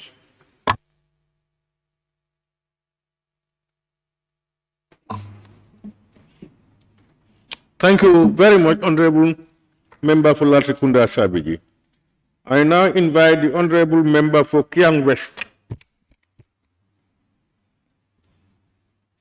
Honorable Speaker, colleague honorable members, the Minister for Trade, Regional Integration and Employment here present.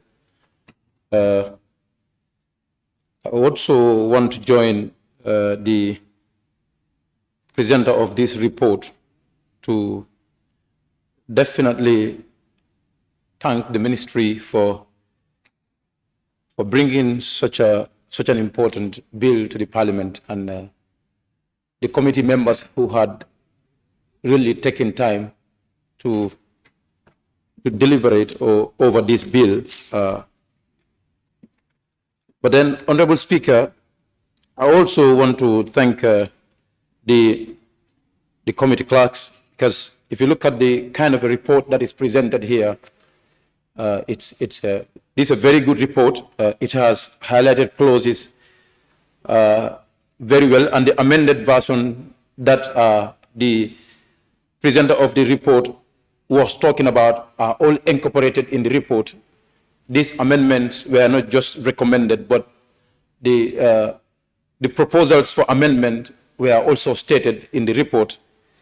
The interaction that they've made with the CEO, with Gambia Women Chamber of Commerce and Industry, Women Chamber of Commerce, Senior Program Officers, Gambia Teachers Union, representatives, the Association of Non-Government Organization, Tango, Director of Operations, Social Security Housing Finance Corporations, Director Investigation, Ombudsman, Coordinator International Labour Organization, RD Office National Accreditation and Quality Assurance Authority, NACAC, Ministry of Gender, Children and Social Welfare, Principal Personal Officer, PMO, SG Gambia Workers Union, Chairman Gambia Trade Union Bureau,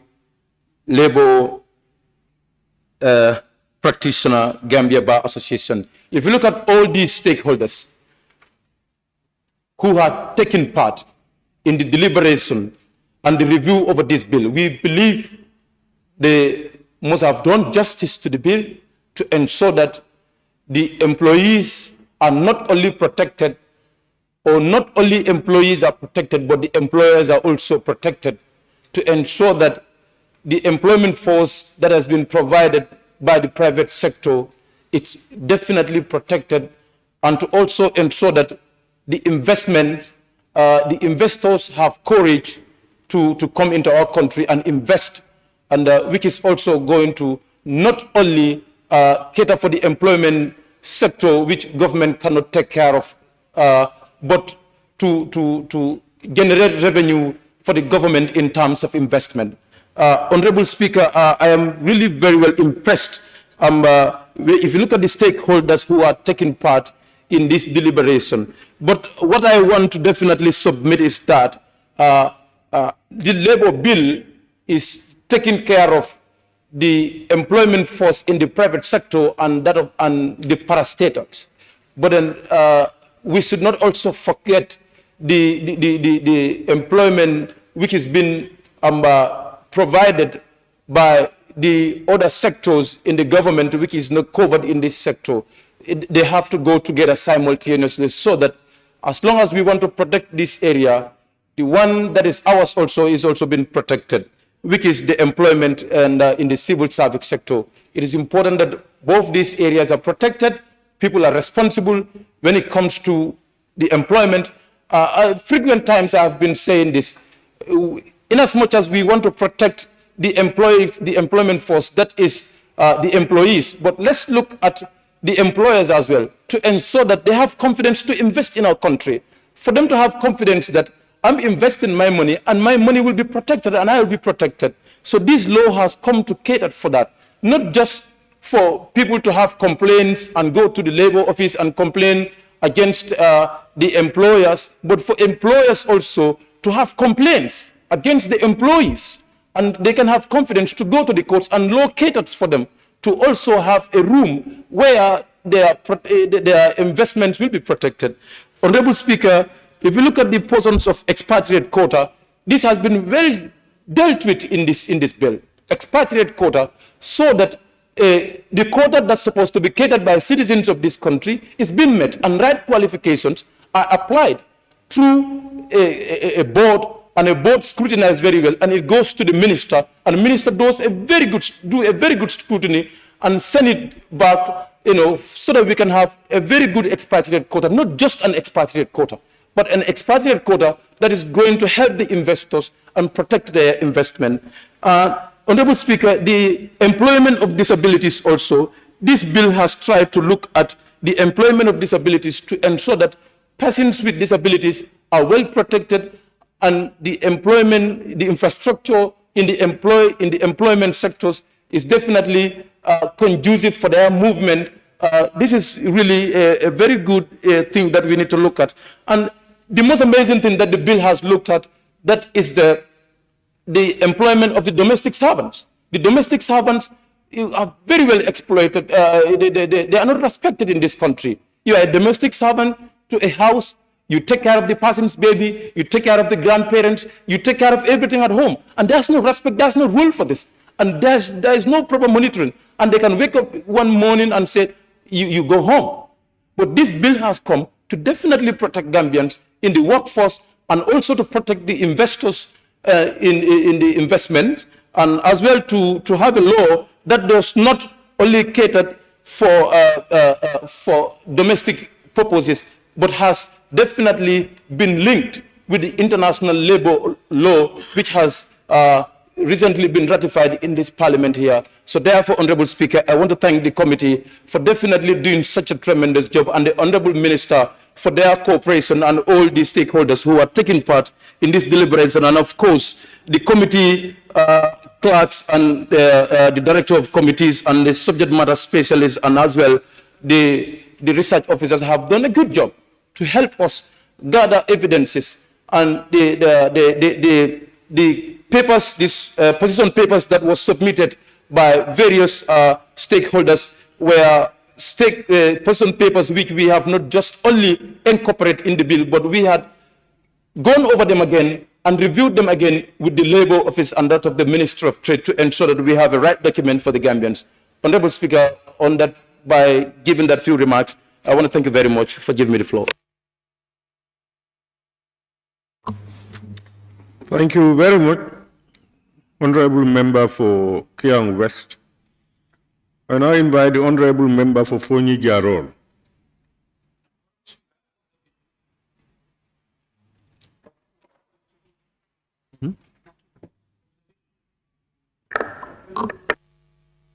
I just want to observe, if you are part of a committee, you validate this together, do everything together, and your committee care lady, you still want to come and contribute to it.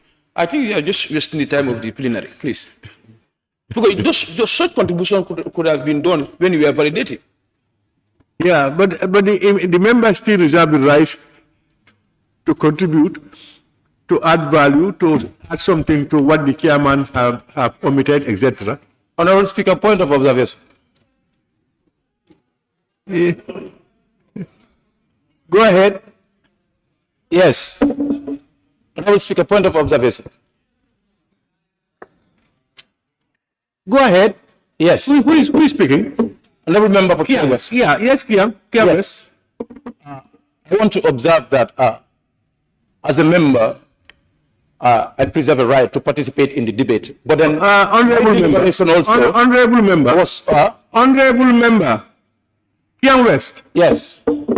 Please, we have addressed that. I want to clearly. Honorable member, please don't impose yourself. Honorable member, please. As a member, learn as a national. Honorable member, in my observation, you see, on you. honorable. Tell you that it's invalid. Rule yourself. The way you behave is so much unruly.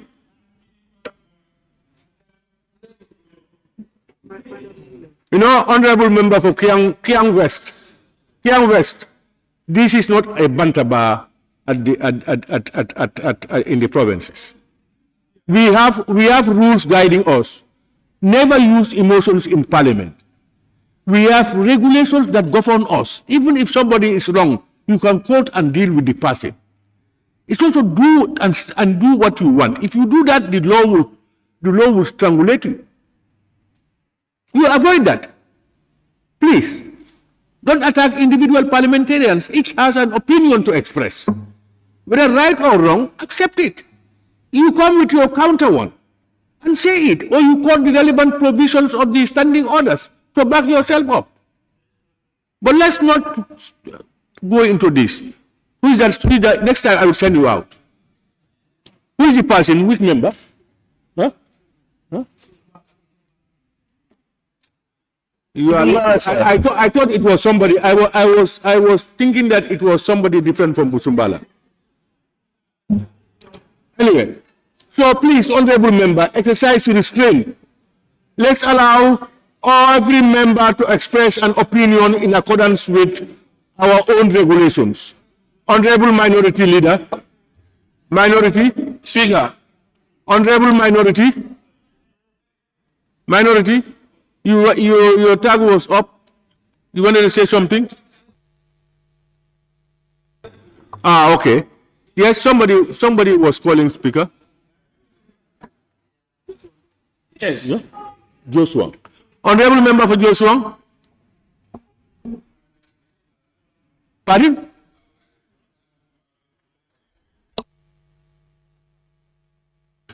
Can we continue now? Let me invite the honorable member for Fonyi Jarol to continue, please. Thank you very much, Honorable Chair. May I start by thanking the Honorable Minister for timely bringing this bill. And just as I always say, when you look at the bills that are coming here, they meet the best international standards and the best practices, which is difficult to reject them. I must thank the subject matter specialists and the committee staff for a job well done. If you look at the bill, it talks about fairness, equality, and the protection to protect employees. So there's no way we're going to say no to the bill. The only problem that I always have, if at all laws can speak like human beings, they will be asking us, why make me after you silence me? Because we don't implement them. You go to our law books, we have very good laws, but sometimes we operate like we don't even have laws existing. This is where we fail in the people, we fail in the country.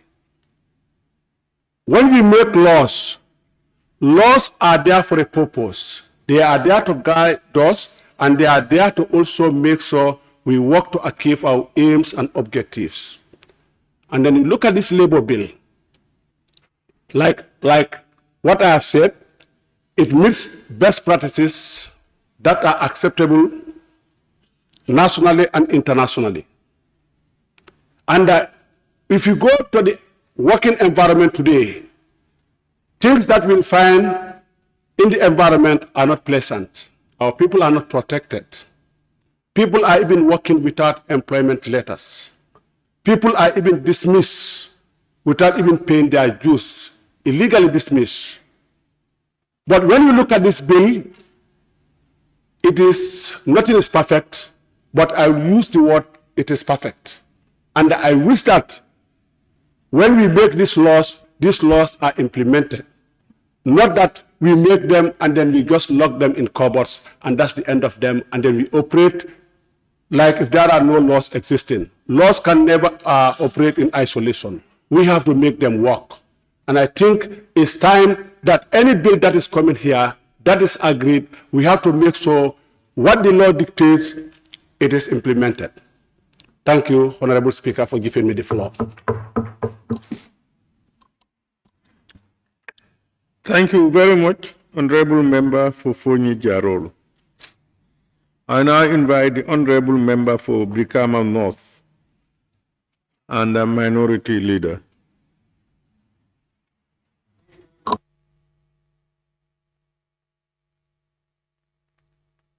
Thank you very much, Honorable Speaker. I also want to join my colleagues to thank the mover of the motion and the entire committee for the job well done. However, I have to recognize the presence of the Minister of Trade, who is here to witness the laying of the report that has to do with this bill. He should be commended for that. This is what we are expecting for other ministers to do, so that there will be no that gap between the committee and the ministry. Having said so, Honorable Speaker, the committee is tasked to scrutinize the bill.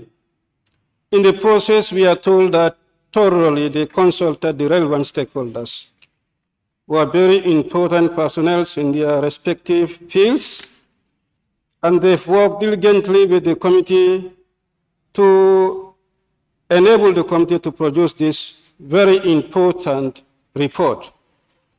As I said earlier on in the previous report that we just approved or adopted, it is going to make the work of the members at the consideration stage.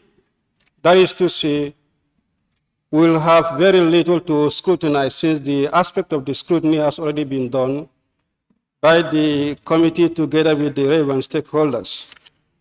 And in doing that, I don't think we should be wasting more time at that stage to do further scrutiny since it has already been done by the committee. Honorable Speaker, I observe that 47 clauses in the bill has been proposed for amendments, and the format advanced by the committee in trying to read to that has stage of evidence, consideration, and advice in all the 47. However, there are some of them where the aspect of consideration, that is the position of the ministry, where the position of the ministry is highlighted, are omitted, at least 6 of them precisely. And these are clause 32 in the report,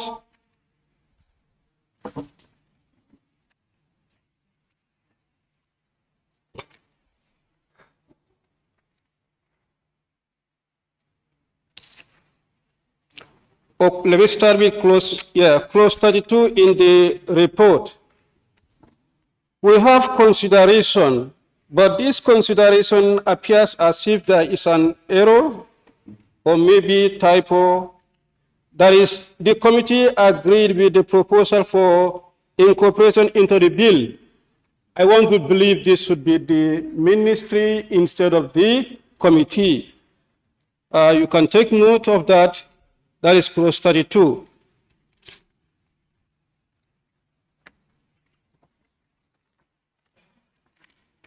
And at clause 86, where we have the evidence, and the evidence, the procedure has been, the evidence is the position of the committee, but in this case, we have the ministry recommended I want to believe that instead of ministry should be the committee. That is in page 17. And page 18, that is clause 96. There is no provision for the consideration where we have the position of the ministry entailed. So we want to know what the position of the ministry, since there is no provision for consideration. On page 19, clause 105.5, there too there is no provision for consideration. It entails the position of the ministry, whether it's in agreement with the proposal or otherwise. And clause 119, there perhaps is only the evidence, no consideration, no advice.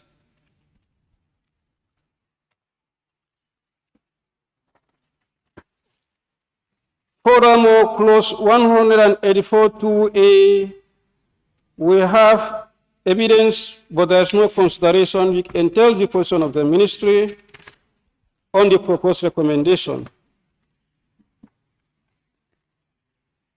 Honorable Speaker, these are the observations that I have made so far, which I would like the mover to perhaps do the needful correction, if at all there are, which I believe there are. And on that note, I want to thank the committee for the job well done. Thank you very much, Honorable Member for Brikama North and Minority Leader. Let me, on behalf of the members, acknowledge the presence of the Honorable Minister of Trade and Regional Integration, and thank him for sparing time to be with us here in dealing with the labor bill. No doubt it shows your commitment and respect for the National Assembly. You are most welcome. I now invite the Honorable nominated member, Honorable Fatoumata Diawara. Thank you very much, Honorable Speaker, for the opportunity. I will also like to join my colleague I will also like to commend the member for Combo East, the mover of the report, and the members of the committee as well, and to add few contributions because the committee has already dealt with the committee. Honorable Speaker, looking at the report, I think we need to call the executive and the implementers of the law, the security forces, to be in attendance when we are dealing with such, because members were raising concern about the implementation of laws. We may have very important policies, but sometimes the implementation is a problem. Honorable Speaker, going through the report, the prohibition against indulging information, I think this one will address the insincerity in the civil service, because sometimes designated confidential information are sent to the public domain that is in their core. Also, if you came to the labor, also these young teenagers who were in the mechanic garage, sometimes they were exposed to some hard labors and hazardous situations. I think this will address those one also. Also, if you came to the women aspect also, I think this report will, the bill will address that one also, because women are subjected to inhuman treatment at workplace. Sometimes you may want to apply, or you may be working at some place, and there is somebody who is superior who will be assaulting you or wanted you to be under him and obey him, while that will go against your will. So I think this will address that. On that note, Honorable Speaker, I submit. Thank you very much, Honorable Nominated Member Fatoumata Jawara. I now invite the Honorable Member for Busumbala constituency. Thank you very much, Honorable Speaker. Honorable Speaker, I thank the mover of the motion for this wonderful laying of a report on Labour Bill, and the committee in general for their diligence and effective handling of this bill. And as such, they have made several recommendations and learned from the honorable member for Kiang that all those recommendations has been attached in the report, even though I don't have it there. But, Honorable Speaker, I can see the committee have did justice to the report by intensively consult all the relevant authorities regarding this Labour Bill. Honorable Speaker, this Labour Bill is meant to address the legal loopholes of that of the 2007 Labour Bill. And in that note, it has been communicated to us by the committee that there are provisions, the provisions or clauses in these Labour Bills are consistent with the legal instruments, example, the Constitution and other international legal instruments. Honorable Speaker, also in this bill, in their report, we also noticed that there's the function of the Commissioner of Labour is being, identified and substantially drilled into to make the Commissioner that much effective in handling labor issues.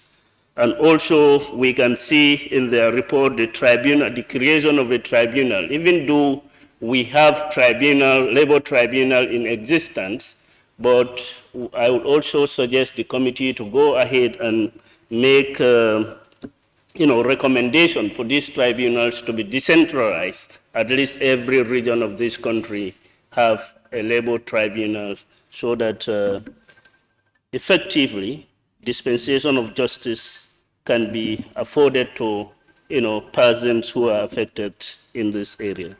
And also, the report also seek or address the right and duties of both the employer and employee. This will significantly reduce the tension within the work environment. And also, the protection of wages. Yes, this has also been taken care of in the bill, and this undoubtedly going to enhance effective service delivery if the employee is with the view that after the performance of my duties, this is a particular wage I'm going to earn, and it will not be compromised, and there is a legal instrument to address if there is any unjustifiable delay on his earning. So on that note, I really wanted to go into several recommendations that the committee has made mention of, but hence it has been also, the recommendations has also been attached, so no need for the chair to shed light on those things. So thank you very much, Honorable Speaker. I beg to take my seat. Thank you.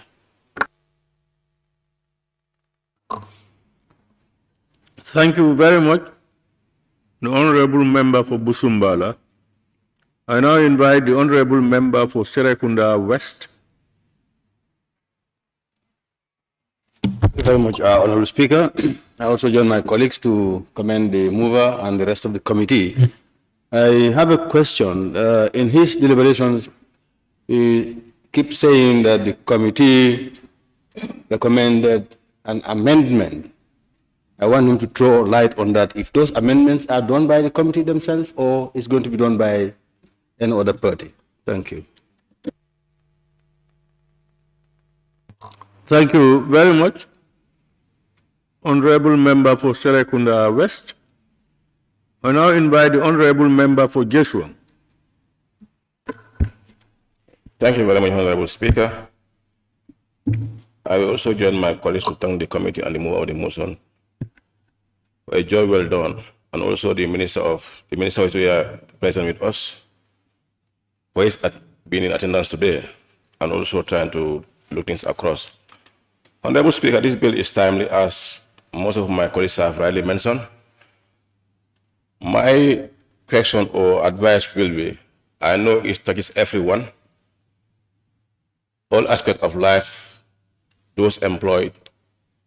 If you go through the bill, it touches all corners.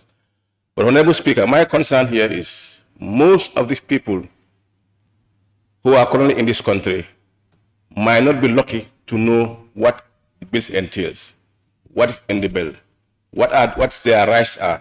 In case of A, B, C, and it happened to me, where should I go? People are being employed. Let's say domestic workers, for example, in the house. In the homes are employees. They are employed and they are being paid. Their service might be terminated unlawfully, but they don't know what next to be done.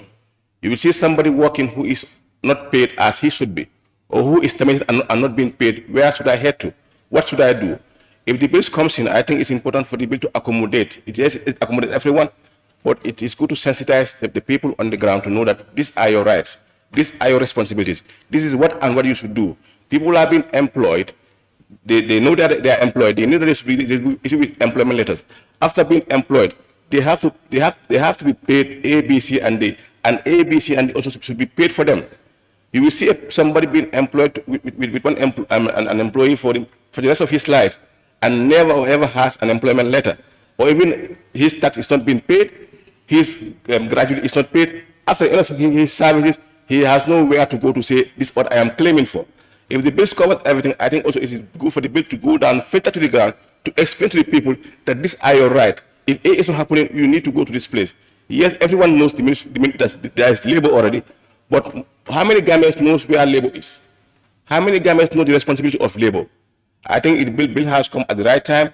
I'm speaking to the minister, at least after everything in this part, we sensitize the masses to know these are your rights and responsibility. Thank you. Thank you very much, Honorable Member for Joshua. Honorable members, may I now call upon the Chairperson to respond to the issues raised in the report and to wind up the debate. Honorable Chairperson. Thank you very much, Honorable Speaker.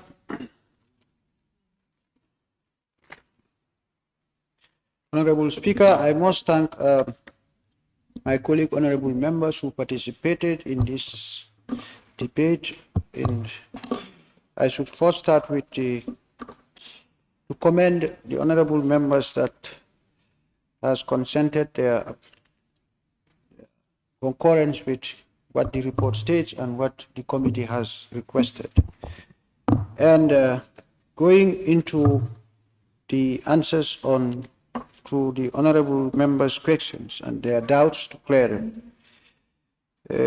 I should start with the honorable member for Brikama South, the minority leader, because all other honorable members stated their acknowledgements of the report, except for few. I should start with the honorable member for Brikama North. The honorable member did highlighted some few clauses which in the report that it needs some clarity on why there is no complete recommendations on the report.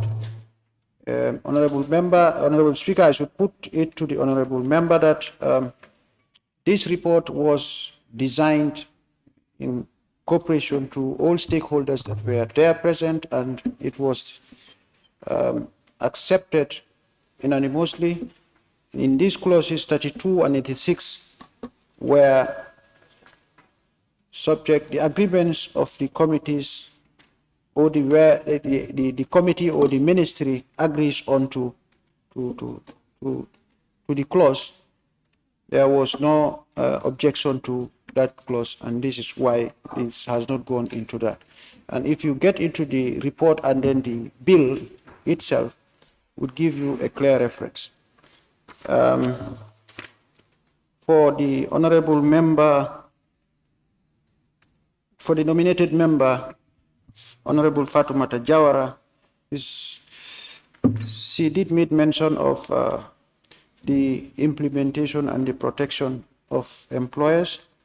In this, if you get into the employment of contract, that is part 14 of the bill have already addressed all those issues and worries that might worry employees. There is some clauses that have clearly stated how to sort out those disputes. For the honorable member for Joshua, the security of employment between employer and employee also is being addressed by in the bill. Part 14 of the bill has also stated clearly that the employer-employees protections are seriously being dealt with, and the committee has gone into it with its stakeholders to make sure that those loopholes are being addressed and that all parties would enjoy the advantages of the new bill. Honorable Speaker, on that note, I should commend the Honorable House for the valuable time availed for the committee to lay their reports, and we would urge all the honorable members to accept the submission of the report for it to be moved to the next level. On that note, I thank you all, sir.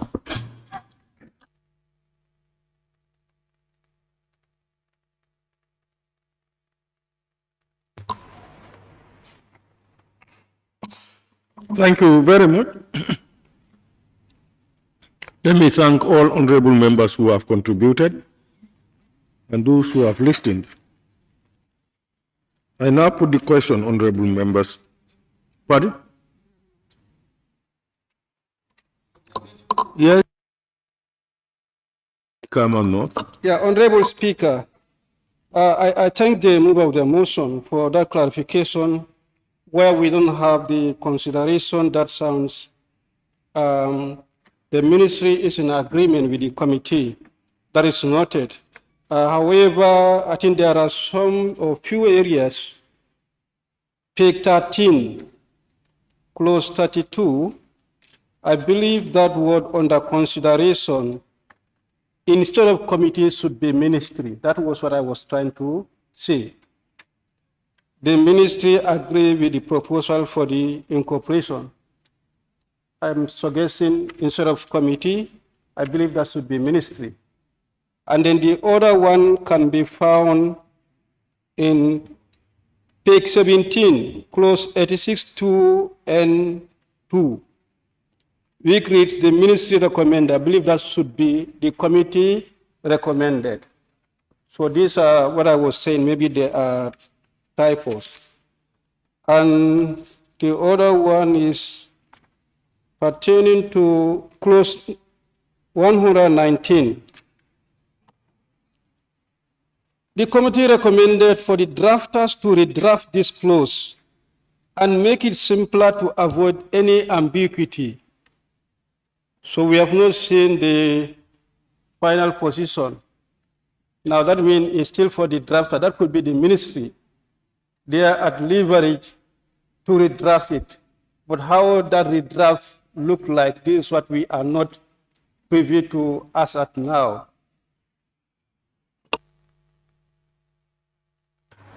Yes, Honorable Mover of the motion. Thank you very much, Honorable Speaker. Honorable Speaker, for clarity purpose, the Honorable Member highlighted these few doubts in him that he may request for an amendment or for the clarity. I should put it to the Honorable House that as it was written here on clause 32, of the report, the minister here, according to the report, since it was debated on and it was discussed by stakeholders, I think the word minister stands to be the appropriate word in that sentence to give it its value. And for the other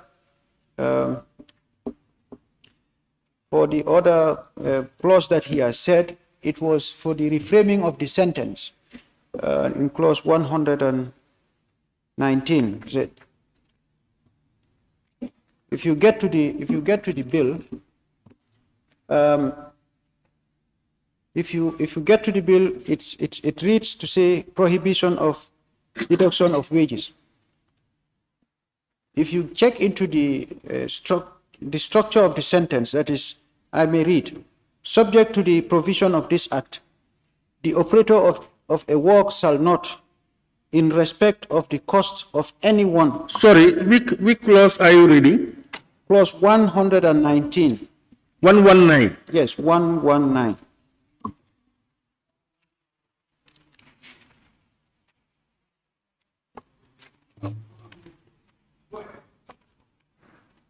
It reads to say,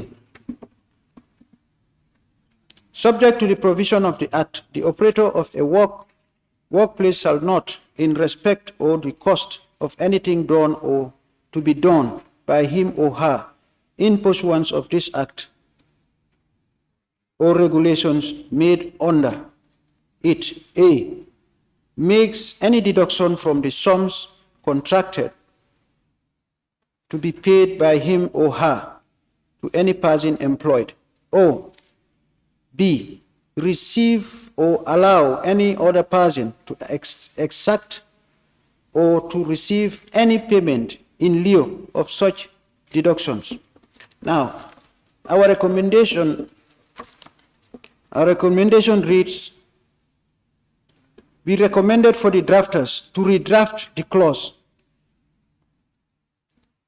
and make it simpler to avoid any ambiguity, that is, to avoid any conflict. Here, it was put to the drafters to get together and then find time and get back to us, since the time allocated for the committee to compile this report and then submit it before the committee would have taken, and I think they are working on it, to represent it and then get it down to us for perfection, for comparison.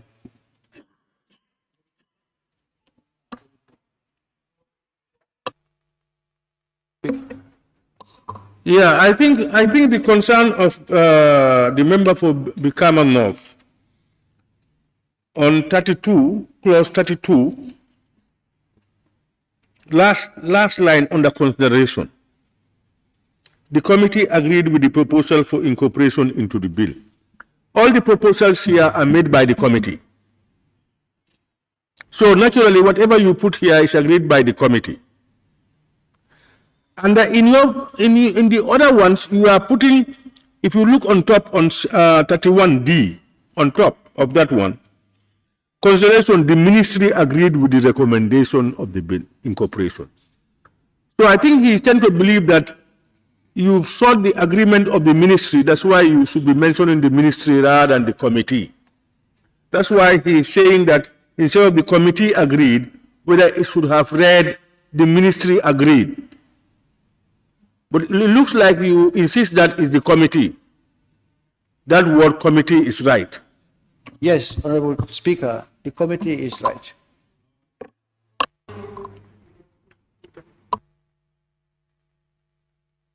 Look at all the areas where we have this consideration. We always have the ministry for consideration. So I don't know how that can be changed for this particular clause. When it comes to your powers to approve or disapprove and to include or exclude, you will use those powers to correct it. Because you put it to him as the drafters of the report. The committee members are here. Nobody seems to disagree with him. So we can only take it for the fact that it is what the committee had agreed that he reported. Yes, I had wanted to intervene, but then the presenter was making clarification on that. And as we interacted with the ministry, some clauses ministry in fact would suggest an amendment onto that. So when they suggest an amendment, it's left to the committee to either agree or not. So this is what happened onto this particular clause, that ministry proposed the incorporation of an amendment during our interaction with them. So, and we have agreed with the proposal for the incorporation into the bill. So this is what we have here in the bill. But we don't expect that the ministry's proposal should be recorded for us. Whatever we are receiving should be coming from the committee. If the ministry recommends and you disagree, you will not put it in your report. If they recommend and you agree, you can put it in your report and then bring it to a plenary for them to decide. We've put them. Well, otherwise, there will be ambiguity to tell us the ministry said this and we are saying we have agreed, as if it is coming from the ministry and not you people. Honorable Speaker.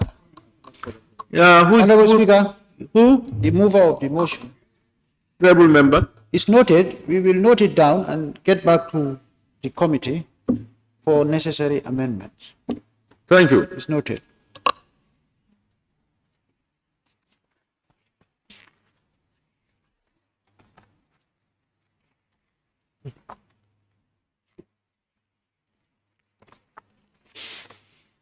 Oh, yeah.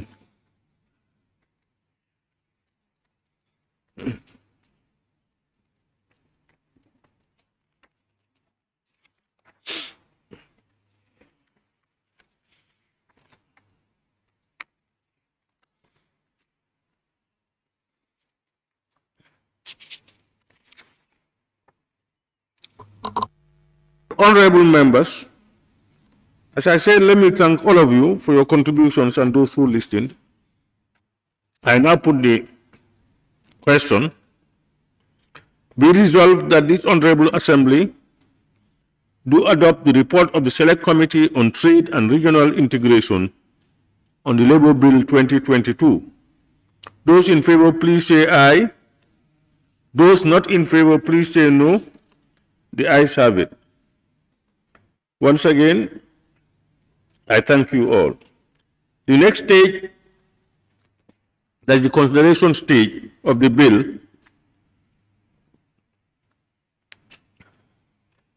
will be scheduled as per the agenda of the session. We now move. Clerk, can we proceed? Bill, Order 66, second reading of the Local Government Amendment Bill 2022 by the Honorable Alhagie Darbo, member for Brikama North. Honorable members, you recall that the first reading of the Local Government Amendment Bill 2022 was done on Monday, 6 March 2023, and today is appointed for the second reading in accordance with Order 66-2. Therefore, pursuant to Order 67 of the Standing Orders, I now invite the Honorable Minority Leader and Member for Brikama North to move a motion for the second reading of the bill entitled Local Government Amendment Bill 2022. I now invite the honorable member to move the motion for the second reading. Honorable member. Thank you very much, Honorable Speaker, for giving me the floor. I rise to move that the bill entitled the Local Government Amendment Bill 2022 be read for the second time, pursuant to Clause 67(1) of the revised standing orders. Honorable Speaker, this bill seeks to further amend the Local Government Act 2002 to provide for clarity regarding the term of local government councils, the right to appeal to the Court of Appeal by a aggrieved member, giving of notice of intention to travel outside the Gambia by members and connected matters. Honorable Speaker, a total of 5 sections are proposed for amendments to the said bill. The amendment of Section 9A, as the term of the local government, seek to address the gap in tenure of the councils. The council shall stand dissolved on the day preceding the first meeting of the council after a local government election in accordance with Section 28. Therefore, there shall be no cause for appointment of interim administration at the beginning and end of the term of the council is clearly defined. Honorable Speaker, the amendment of Section 19, the cessation of the office of the members of the council, new paragraph, which is based on dissolution of the council, is inserted. The amendment of Section 20, removal of member from office, the procedure for removal or otherwise is well arranged, which requires the involvement of the Office of the Chief Justice to constitute a tribunal to investigate the allegation contained in the notice signed by members.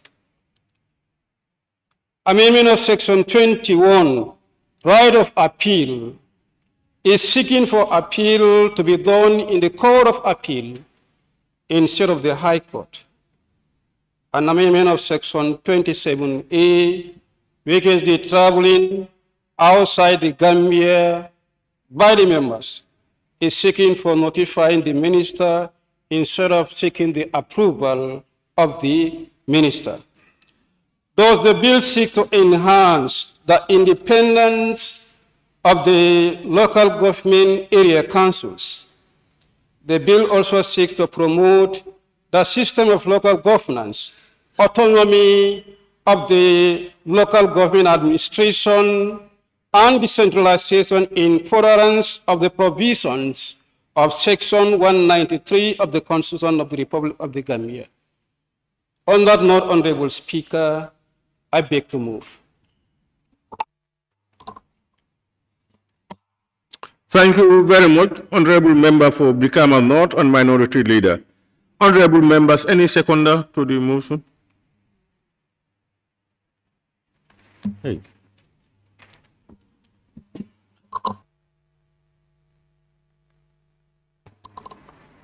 Honorable Member for Lower Salu. Thank you, Honorable Speaker. I rise to second the motion. Together, I want to take the floor to continue on my debate on the bill. Honorable Speaker, this bill is a long overdue, which I will also stand to thank the President of the Republic of the Gambia, acting on the constitutional mandate of Section 17 of the Constitution. Honorable Speaker, the fundamental rights and freedom of speech and for Gambian people is well built. Honorable Speaker, the mover of the bill, I also thank the minority leader, Brikama Note. Separation of powers and good governance that we are yearning for. In the 5th legislature, we amended Section 91 by the Honorable Member for Nyamina Dankungu, the Parliament to get their independence. If the local councils that are democratically elected by the people, if they are also looking the same thing, we should give into the councils to make their operational right. Honorable Speaker. But Honorable Speaker, all these things, making these laws and insertion of laws just to favor a particular group or a sector or an individual. If we are making laws, Honorable Speaker, let's focus on good governance, that we are representing our people. Honorable Speaker. Honorable Speaker, the member for Brikama North is well overdue, and which we also in support of 100%, because we want our local government system to be well considered, to represent our masses in the councils. If they are restricted on their operationals, means they are seeing their rights. I want to put it to this Parliament. I'm in support of this bill 100%, and whoever wants to go away with it, I am not in line with you. Honorable Speaker, all these insertions came in 2007, sorry. Honorable Speaker, if you go to the election of the presidency, the tenure of the president is 5 years of mandate. Parliamentary, 5 years. Councils, that's local government authorities, that's 4 years. But for transparent purposes, Honorable Speaker, you just to control the councils, not doing their oversight function well, after not in line with the Constitution, and whatever we are doing here, we have to be obey and to know the teaching of the Constitution to be in line with it. But just doing it for the sake of trying to please a group of people or an individual, that's not laws. And you cannot call them as a laws. Those are robust laws. Anything what we are doing in Parliament here, let's do the right thing, where people will judge us, even if we are not here. But giving bad laws or putting bad laws to the people, as the system now changes, we are in a democratic moment. People know their right.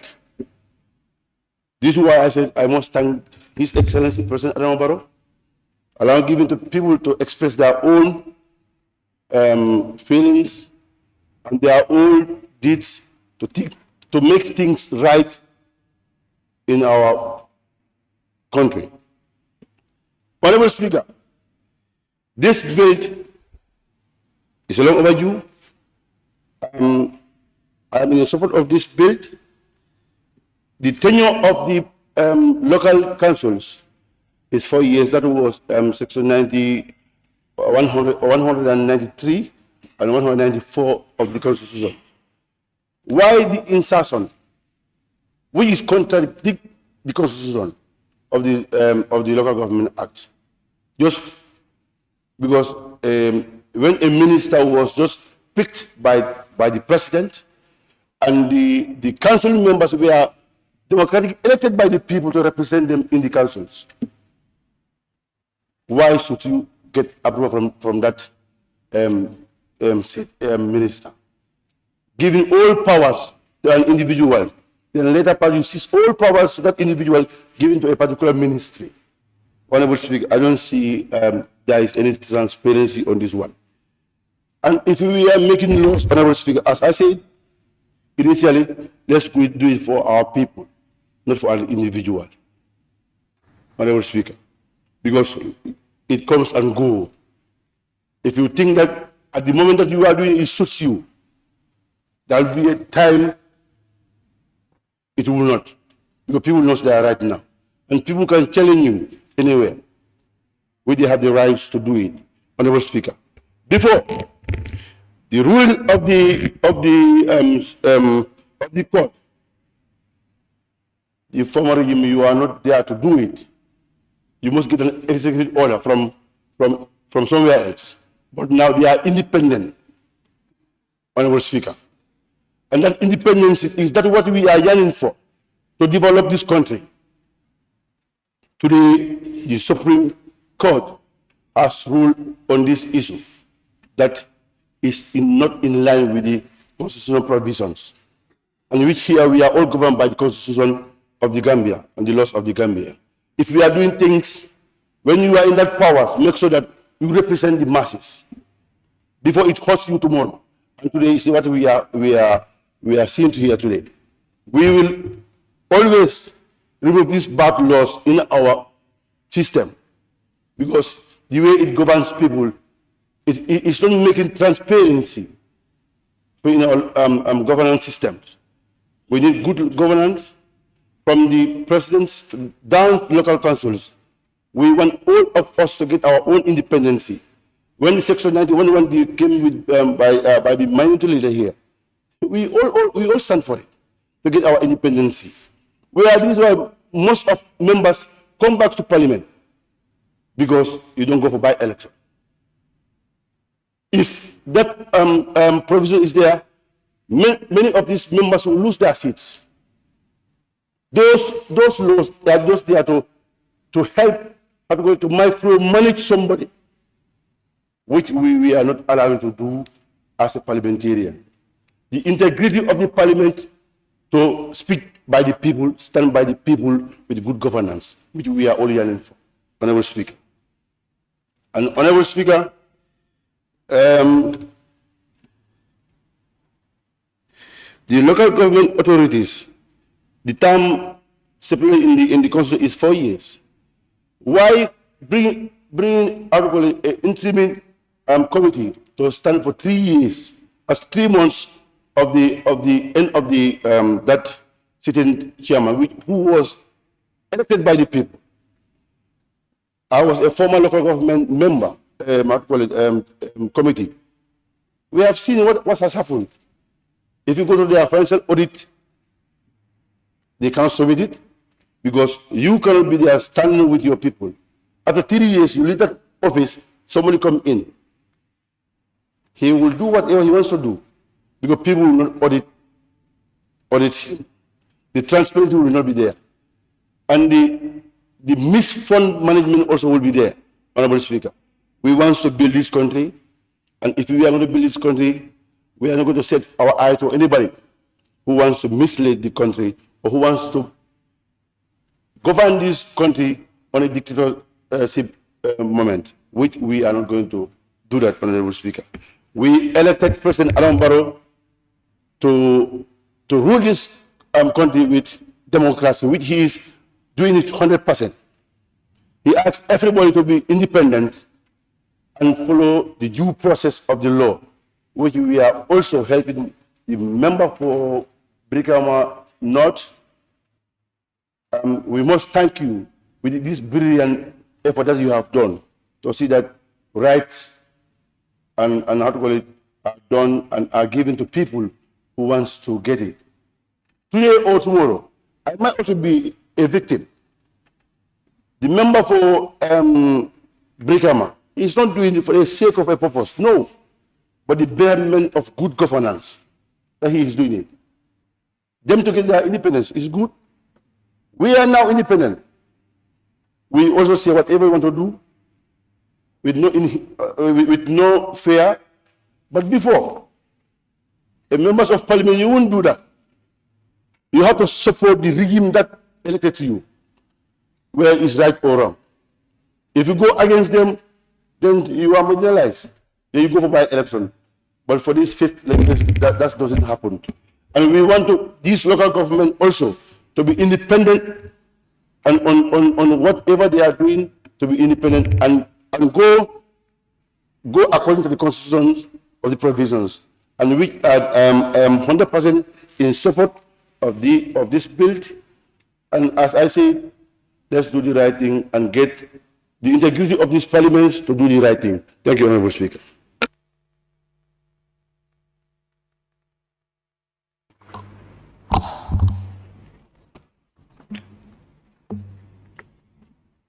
Thank you. Honorable Member for Lower Salum. Honorable members, in accordance with Orders 67(1) of the Standing Orders, I will now open the floor for debate on the general merits and principle of the bill. Any honorable member who wishes to partake in the debate may do so. I invite the honorable member for Nyamina Dankunku.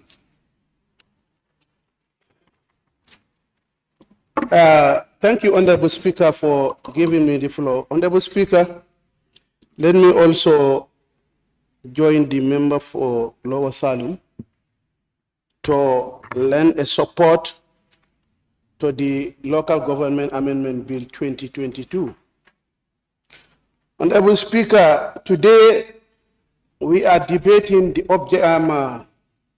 standing order, according to Standing Order 66, that is second reading. We are debating the general debate on the bill with an opportunity for members, and we are debating actually the general merit and principle of the bill.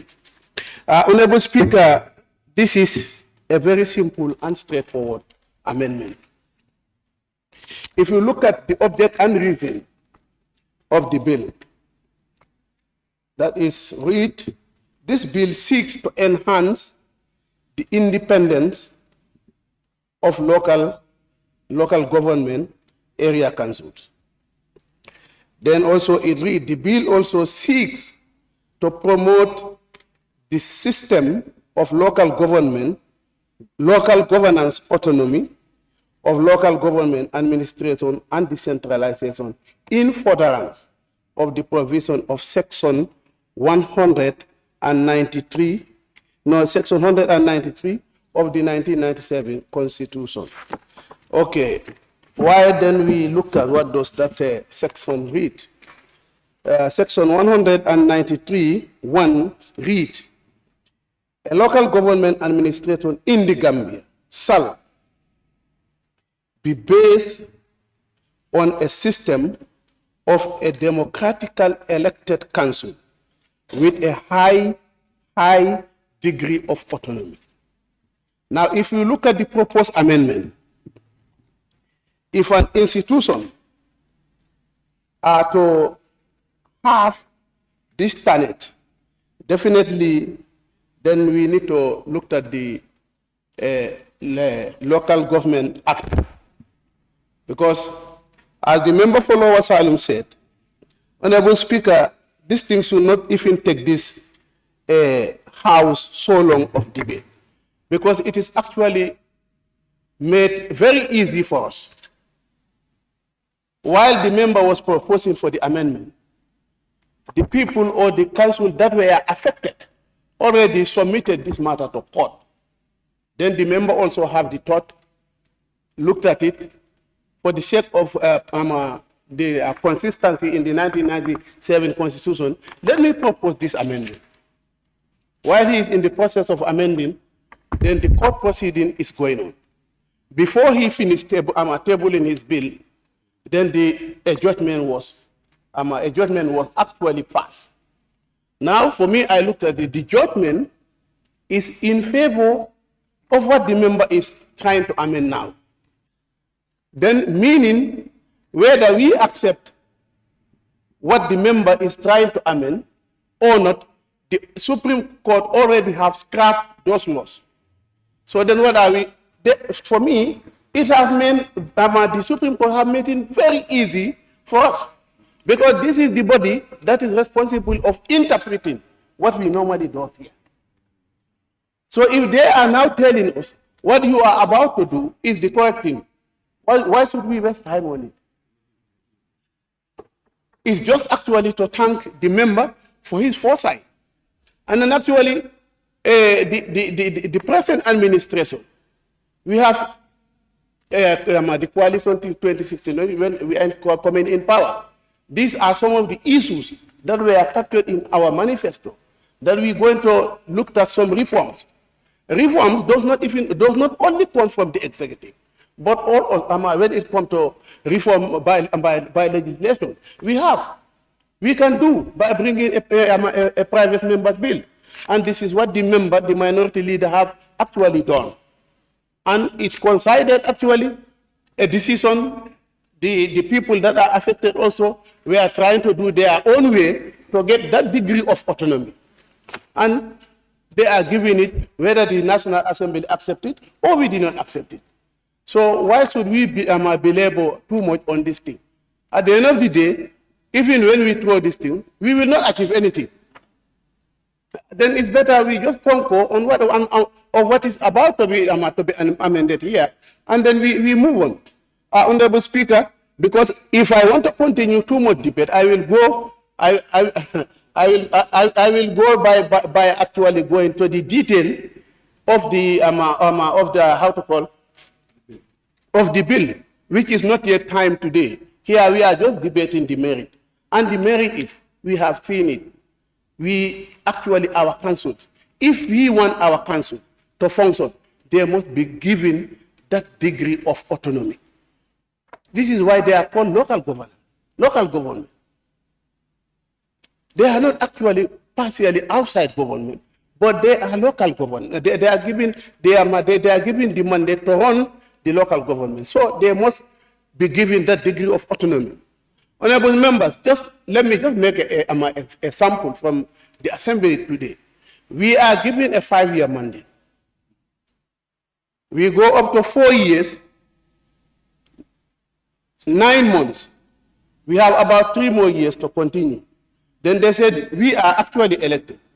Then they said they will now move, our mandate will stop 90 days before the end of our 5 years and replace a body to supervise what we were doing before. Is that democratic?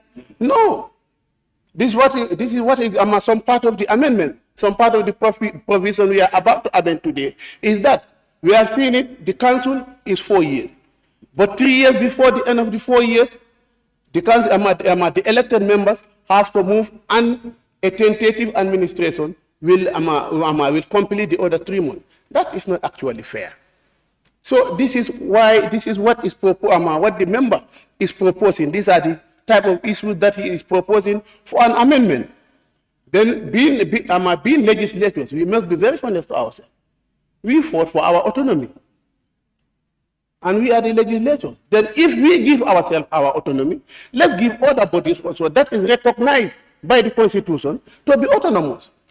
Then we will be fair to the people we represent, because the council, we represent the council. So if the judiciary is given an autonomy because it is recognized by the Constitution, the National Assembly is given to be autonomous because it is recognized by the Constitution. What should prevent also to give it to the council that is recognized by the Constitution? If we don't do that, meaning we are failing, because the council also, they are representing our people. We just represent them in a different way. We are representing the people. They are representing the people. So if there is a proposal for us to legislate and then to give them that degree of autonomy so that they can deliver, they will not be controlled with anybody, then I think that's the best thing this assembly should do. Honorable Speaker, on that note, I thank you.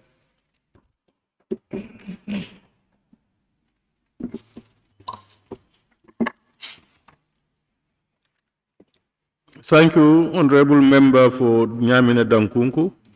I now invite the Honorable Member for Latrikunda Sabiji.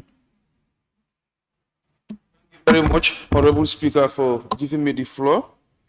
And thank you very much, the previous speakers. I think what we're going to do, we're just going to repeat each other, but nobody can say anything parallel to what you guys have just mentioned.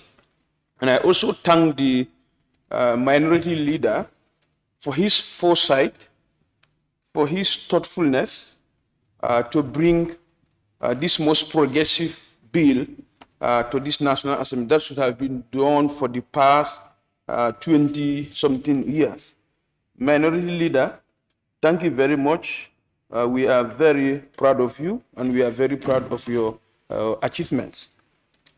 For me, local government is a product of devolution, which is also a dimension to decentralization. Let's put it like this, as the other speaker said. The president is elected, you protect yourself. Nobody is going to remove you. We are elected, we protect ourselves. Nobody is going to remove us. But somebody out there is elected. By the same people, we say no, he should leave, and we put in an interim administration. This is a dictatorial legacy that I'm very proud that this National Assembly is on the verge of removing. There are two things here. This bill before us and a Supreme Court ruling, which is a res judicata. Nobody can change a Supreme Court ruling. So we are not at liberty. We cannot, luxuriate ourselves in any liberty to reject this bill and the next local government is removed. There is already a Supreme Court ruling. The Honorable Speaker, the only thing I want us to do is to remove, I don't think Amendment 27A is needed, because there is this clause in the Supreme Court ruling, Section 27A of Local Government Act, containing provisions prohibiting members of councils from traveling outside the Gambia without the prior approval of the minister. Is inconsistent with the provisions of Section 93 sub 1 of the Constitution, which provides for a high degree of local autonomy of council. The Supreme Court says it will authorize and therefore null and void. So I don't think we need to remove this thing as far as there is a Supreme Court ruling, which is a res judicata. As I said, I'm not going to speak much. Today we are going to be very proud of ourselves as National Assembly members. This is a happy moment for us. This means we are building a legacy. We are going to look back with pride as far as that legacy is concerned. We are also celebrating democracy. We are also instituting accountability. We are also improving good governance by way of separations of power. Thank you very much. Thank you very much, Honorable Member for Latrikunda Sabiji. I now invite the Honorable Member for Ol Yundum constituency. Thank you, Honorable Speaker. First of all, let me also join my colleagues to thank the member for Brikama North, both double as the minority leader of the House, for bringing what we call the progressive bill, that is to amend the Local Government Act of 2002. So I think what the minority, the former minority, I don't remember for Nyamina Dankunku said is clear. All of us together as members of the National Assembly must be proud of ourselves to see it through. That when we came to Parliament in 2017, we first amended the Constitution to entrench ourselves as members of Parliament. That is, we cannot be removed in Parliament, even whereas our political parties, dismiss us, or perhaps, let me say, expel us from the political party, you can still continue in Parliament for the rest of your term. And the local government, as the court declares already, that the provision in the Constitution is unconstitutional.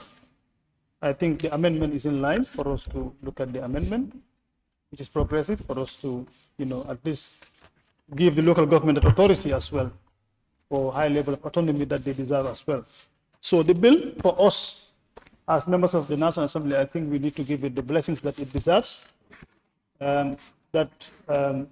we support the minority leader in the process together, all of us, pass the bill and get it done. perhaps maybe when we get to the committee stage, we can look at some wordings to see what we can input and what not at that stage. Honorable Speaker, on that note, I thank you for your kind attention. Thank you.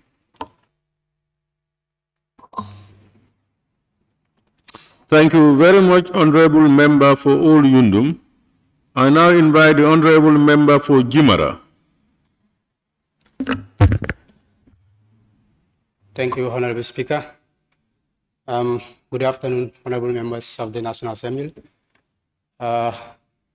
members of the press, the general public. Honorable Speaker, the bill is debated when it is controversial. Today, the bill that we have, or the amendment that we have before us today, is sort of a bill that the General Assembly is agreed to.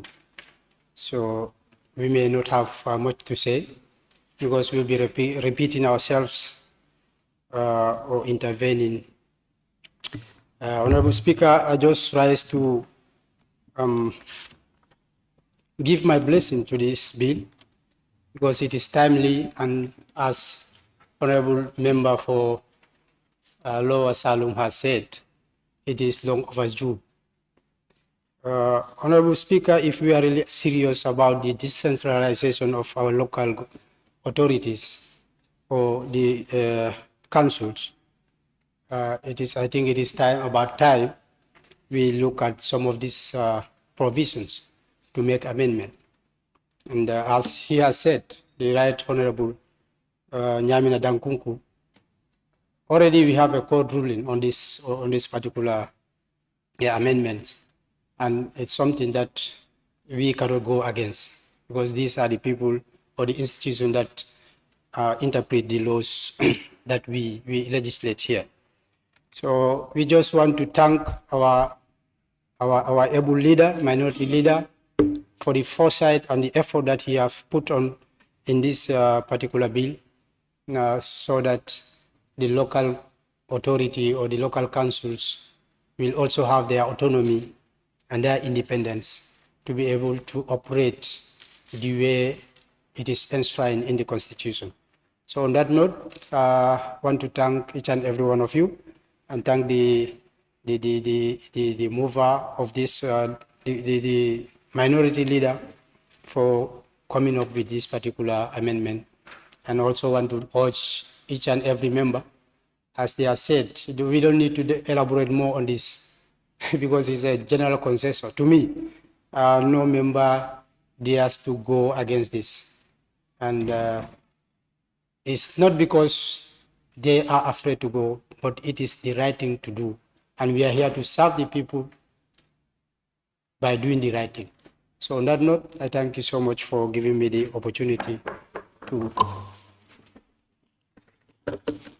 Thank you very much, Honorable Member for Jimara. I now invite the Honorable Member for Serekunda West. Thank you very much, Honorable Speaker. At one moment, I tend to debate whether I should take the floor or not, because like Honorable Member for Jimara just said, this is a bill that all members of this House are speaking with one language. Both sides are in agreement that it is long overdue, and it's only fair that as we are elected for our 5-year mandate, the local government officials that are also elected for their term, there should be no interruption. And that is what this bill is trying to do. But like the former minority leader said, already this job that is really made easy for us, as the Supreme Court have handed down their rulings. What we should do, that is members of the public and the Gambians at large, is to test the laws in our courts. Because this particular thing is really unconstitutional. But previous members of the councils live with it without really testing the courts. If there is a generation of members of the local government who felt that this matter is illegal, is unconstitutional, that they should go to the courts, and they went to the courts and they are vindicated. That is what we should do as Gambians. We have a very good law. The 1997 Constitution is not as bad as some people are thinking. There are some very progressive clauses there.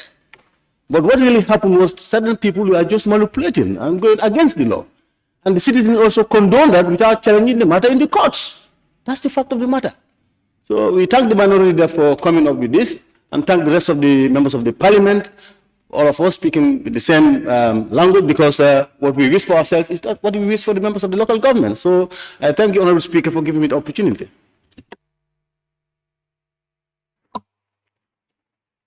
Thank you very much, Honorable Member for Serekunda West.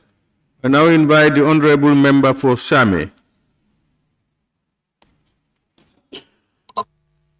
Thank you very much, Honorable Speaker, for giving me the floor. Honorable Speaker, if you speak last, others, they say all what you want to say.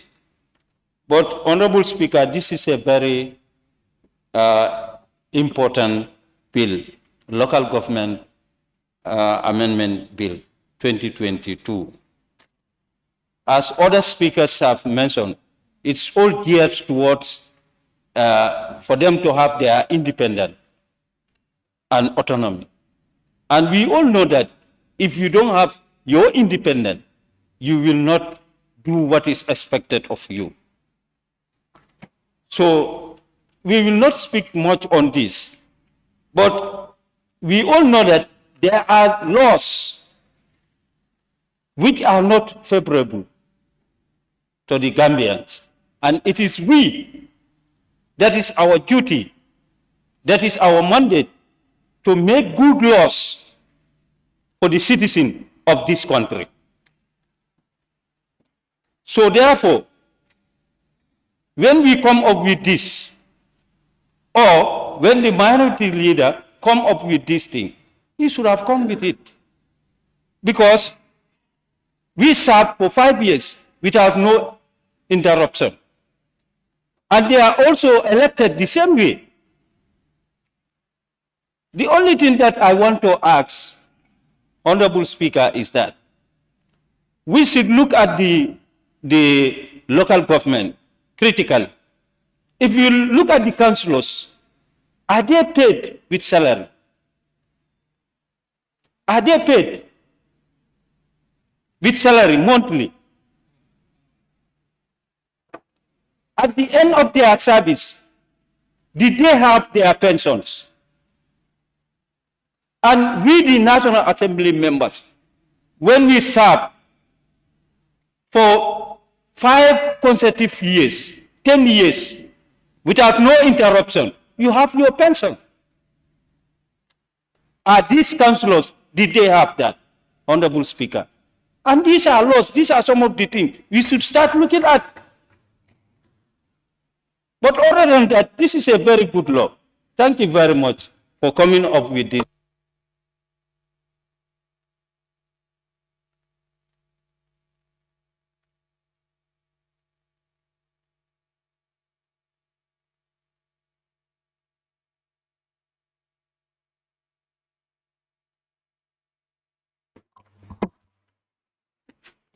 Thank you very much, Honorable Member for Same.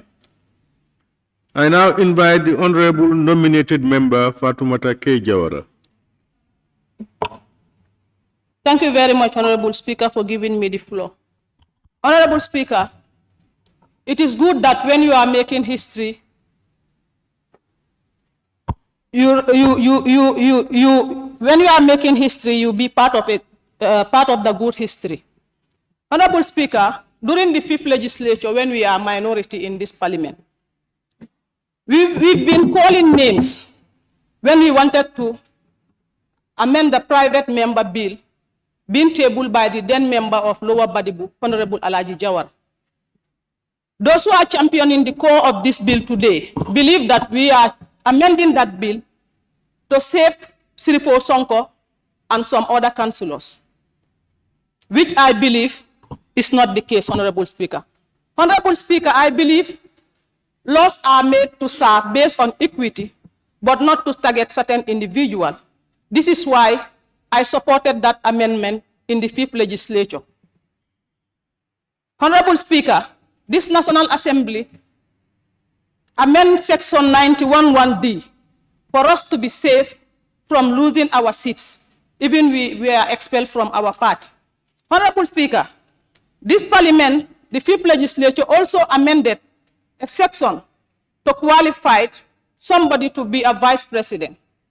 That is the upper age limit. Honorable Speaker, this is why I say laws should be served based on equity and not to target certain individuals. Honorable Speaker, Clause 19G that we change. Honorable Speaker, today, I'm happy to support this bill. I'm very happy to support it because I can stand and say I supported the 19G when we are minority, but today we are majority. I'm supporting another amendment to save somebody also. Honorable Speaker. Honorable Speaker, council should be financially independent, autonomy. But being financially autonomy or independent also doesn't mean that you should embezzle public funds and work scot-free, Honorable Speaker. Honorable Speaker, I'm supporting this because whether we change it or not, the court has already made a ruling on it. So there is no need for it to be there. Honorable Speaker, I'm supporting it, I'm giving my blessing to it, and I'm commending the mover of the motion, the minority leader, but I will also add my voice to the previous speaker and also to add that no stone will remain unturned. Any council or chairman who was found wanting of embezzlements of funds, since they are all financially autonomous. Thank you. Thank you very much, Honorable Nominated Member Fatoumata K. Jawara.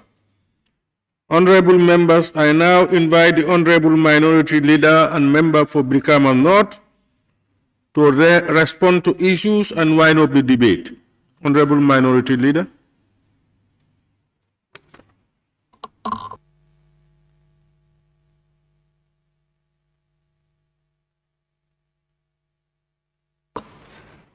Honorable Speaker, let me begin by thanking the Almighty Allah, the most merciful, the most gracious, for giving me the opportunity to pass this legislature before this August Assembly.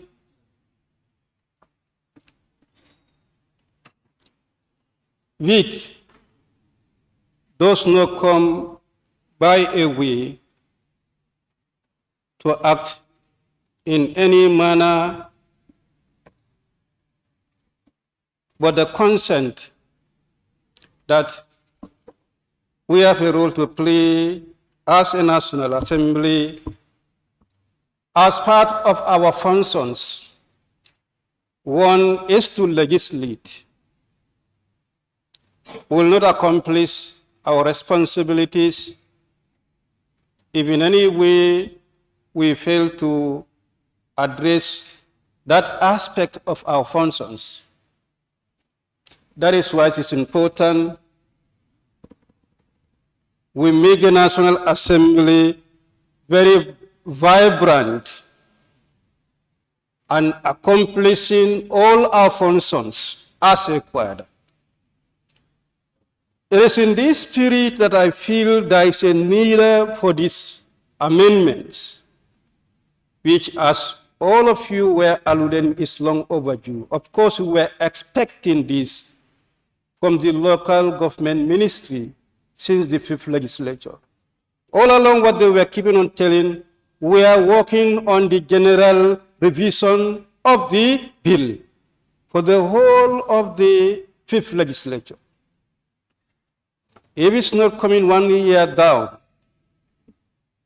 as a member, I feel we should come with it. Executive has a role, members have a role. If we give them time for 5 years and they cannot come with it, I think we can come and do the needful. What we will prefer, they do the work and they promise to do, but it's still not forthcoming. Honorable Speaker earlier on made an introductory remark here pertaining to our approach to the service. I have a feeling that he has kind of disappointment as how things are going about as this legislature in terms of the plenary session. That could be as aspect of attendance. I have the feeling when it comes to serving the people in that aspect, Honorable Speaker would not be disappointed about his members. At a time, a journalist asked me, this National Assembly is partisan on issues, or this legislature in particular. I told him I have not observed that. Yes, we may have our divergent views. That is very peculiar. But when it comes to measuring partisancy, that is difficult to measure. I have seen instances where we are divided. Even those in one camp may have divergent views in both minority side and majority side. So if one should conclude that there are partisan issues because to you, what you believe in, somebody does not believe in, or the majority does not believe in, you tend to say there is a partisan line. I said, I have not seen that. Though we are young, just less than a year to go, we may not have issues that can be having that connotation, but what we have experienced, I think we are in the right course. And today, I can stand to say I am vindicated. The response I gave to that journalist has been clearly vindicated. What we look at this is the issue holistically and rationally. And this is what I believe in, and this is what has been demonstrated. I am not saying that an opposition has never laid a private member bill in this National Assembly, both the First Republic and the Second Republic. I am not saying, maybe the Honorable Speaker can stand to correct me, but if there had been, it will be very few. So what we will say is very unique for an opposition to bring a private member bills accepted by the majority side. I must commend you for that bold spirit, for demonstrating your concern that you are judged by your concern which is entailed in one of our functions. I must commend all of you who contributed and all of you who have not contributed, because we've seen it is not necessary to take the floor. If 1, 2 people speak, they speak for all of us. That is consensus. So there's no need to waste more time on it. What we can do is to wait for the consideration and do the needful. But we all share the same view. If National Assembly can have our autonomy, even though it can be considered to be limited, we believe the local council also should have the same. I also hail that there should be that cordial relationship with the councils and their line ministry. Of course, even whereas there should be that autonomy, they should have that cordial relationship. As National Assembly, we do have with the executive. It is in this spirit we have this bill, and it's not the minority leader's bill. This is our own bill.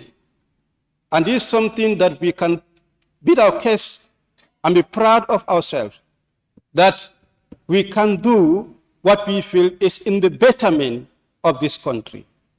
with this we are expecting, and it's a challenge for each and every one of us to come with private member bills. When we went to Nairobi, Honorable Speaker, it could be recalled, there was a particular move that they did in the Parliamentary Service Commission.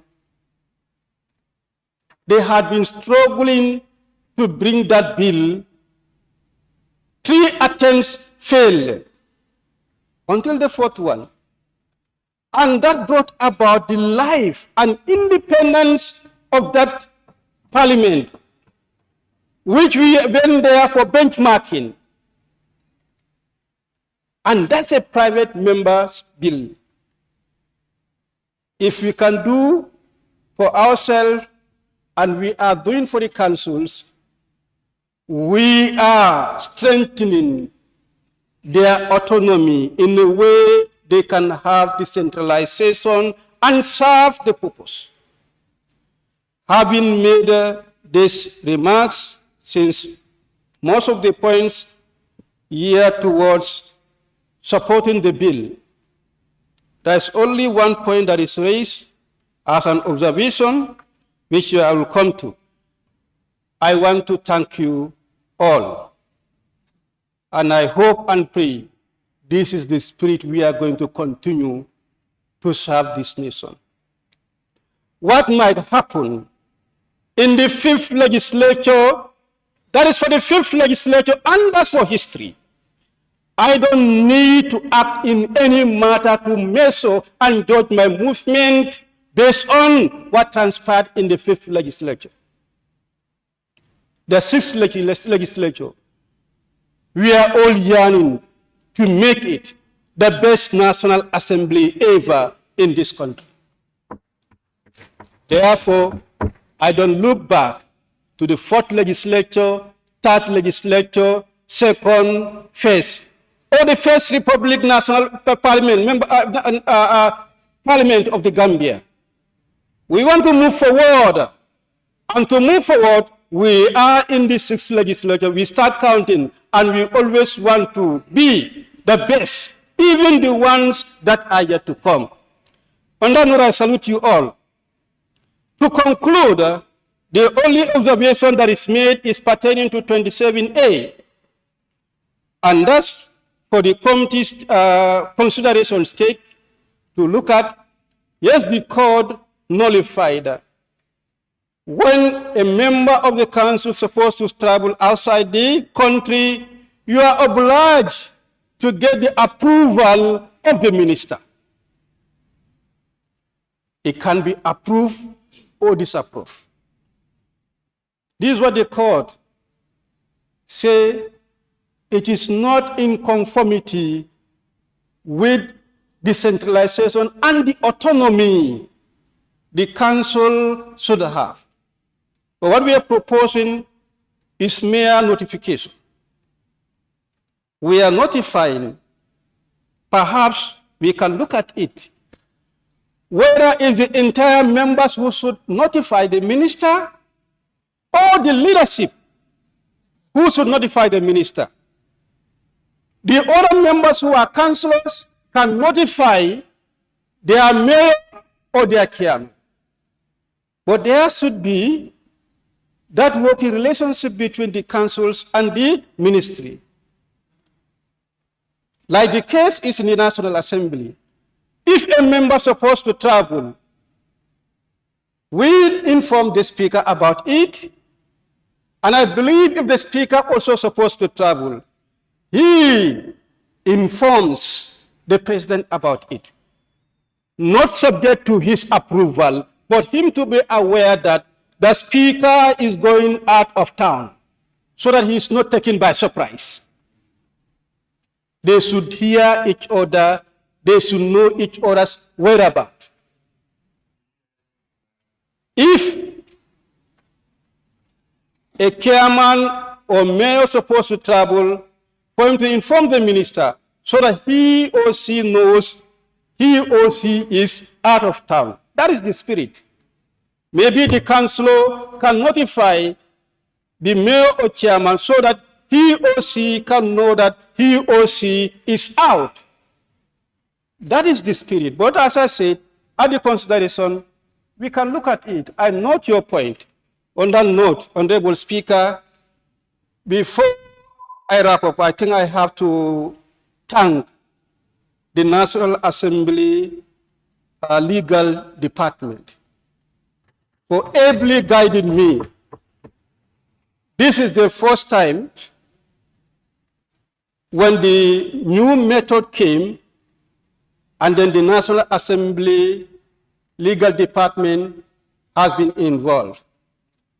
When I made my proposals, there were a lot of them, but through their guidance, this is what has been advised and recommended. And the ones that they have not recommended, I totally agree with them. If I had my way, I would have come with a lot of amendments. But they are the legal experts, not the ones outside, the ones here who guided. And what they believe is the right way. I think this is what the court has just vindicated. That means our team, we can rely on them. We must commend them. And I also thank the National Assembly, in particular the Speaker. Yes, it's a private member's bill, but nothing can pass without passing first to the Speaker. And from him, it can come down to his business committee, and they made it part of the agenda. So having taken that move, he too should be commended for that. The Secretariat, the clerk, and all others, I thank you for your support. Once more, members, I thank you for your kind support. Thank you.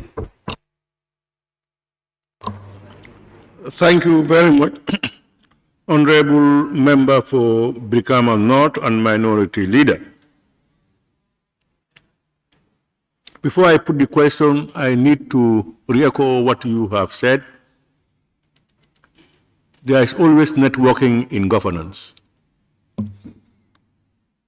As he rightly said, if I, as Speaker, is traveling outside the Gambia, I give due notice to His Excellency the President for his information.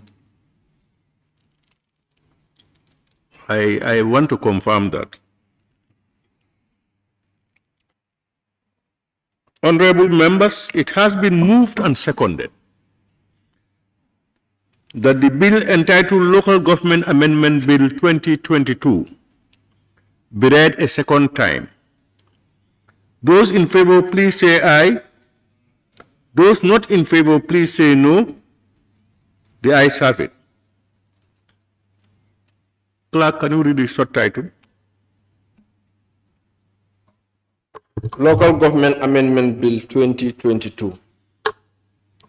Honorable members, in accordance with Order 68.1 of the Standing Orders, the bill is hereby referred to the Assembly Business Committee for committal to either a committee or committee of the whole Assembly. Let me thank all of you for your contributions and those who have not contributed. And re-echo one issue mentioned by the Minority Leader, that we are the Gambia National Assembly.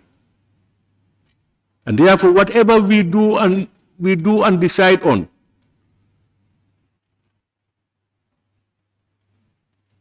to the best of our information and ability, is to decide on what is best for Gambians, irrespective of our political differences. Gambians should stand on top.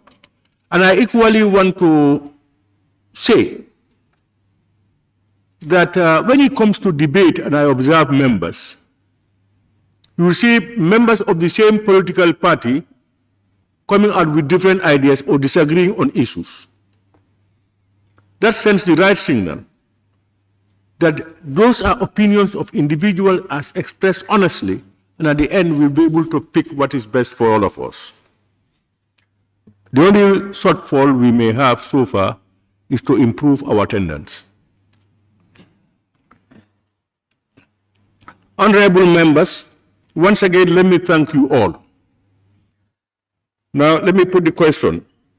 Be resolved that this August Assembly do stand adjourned until Tuesday, 14th March 2023.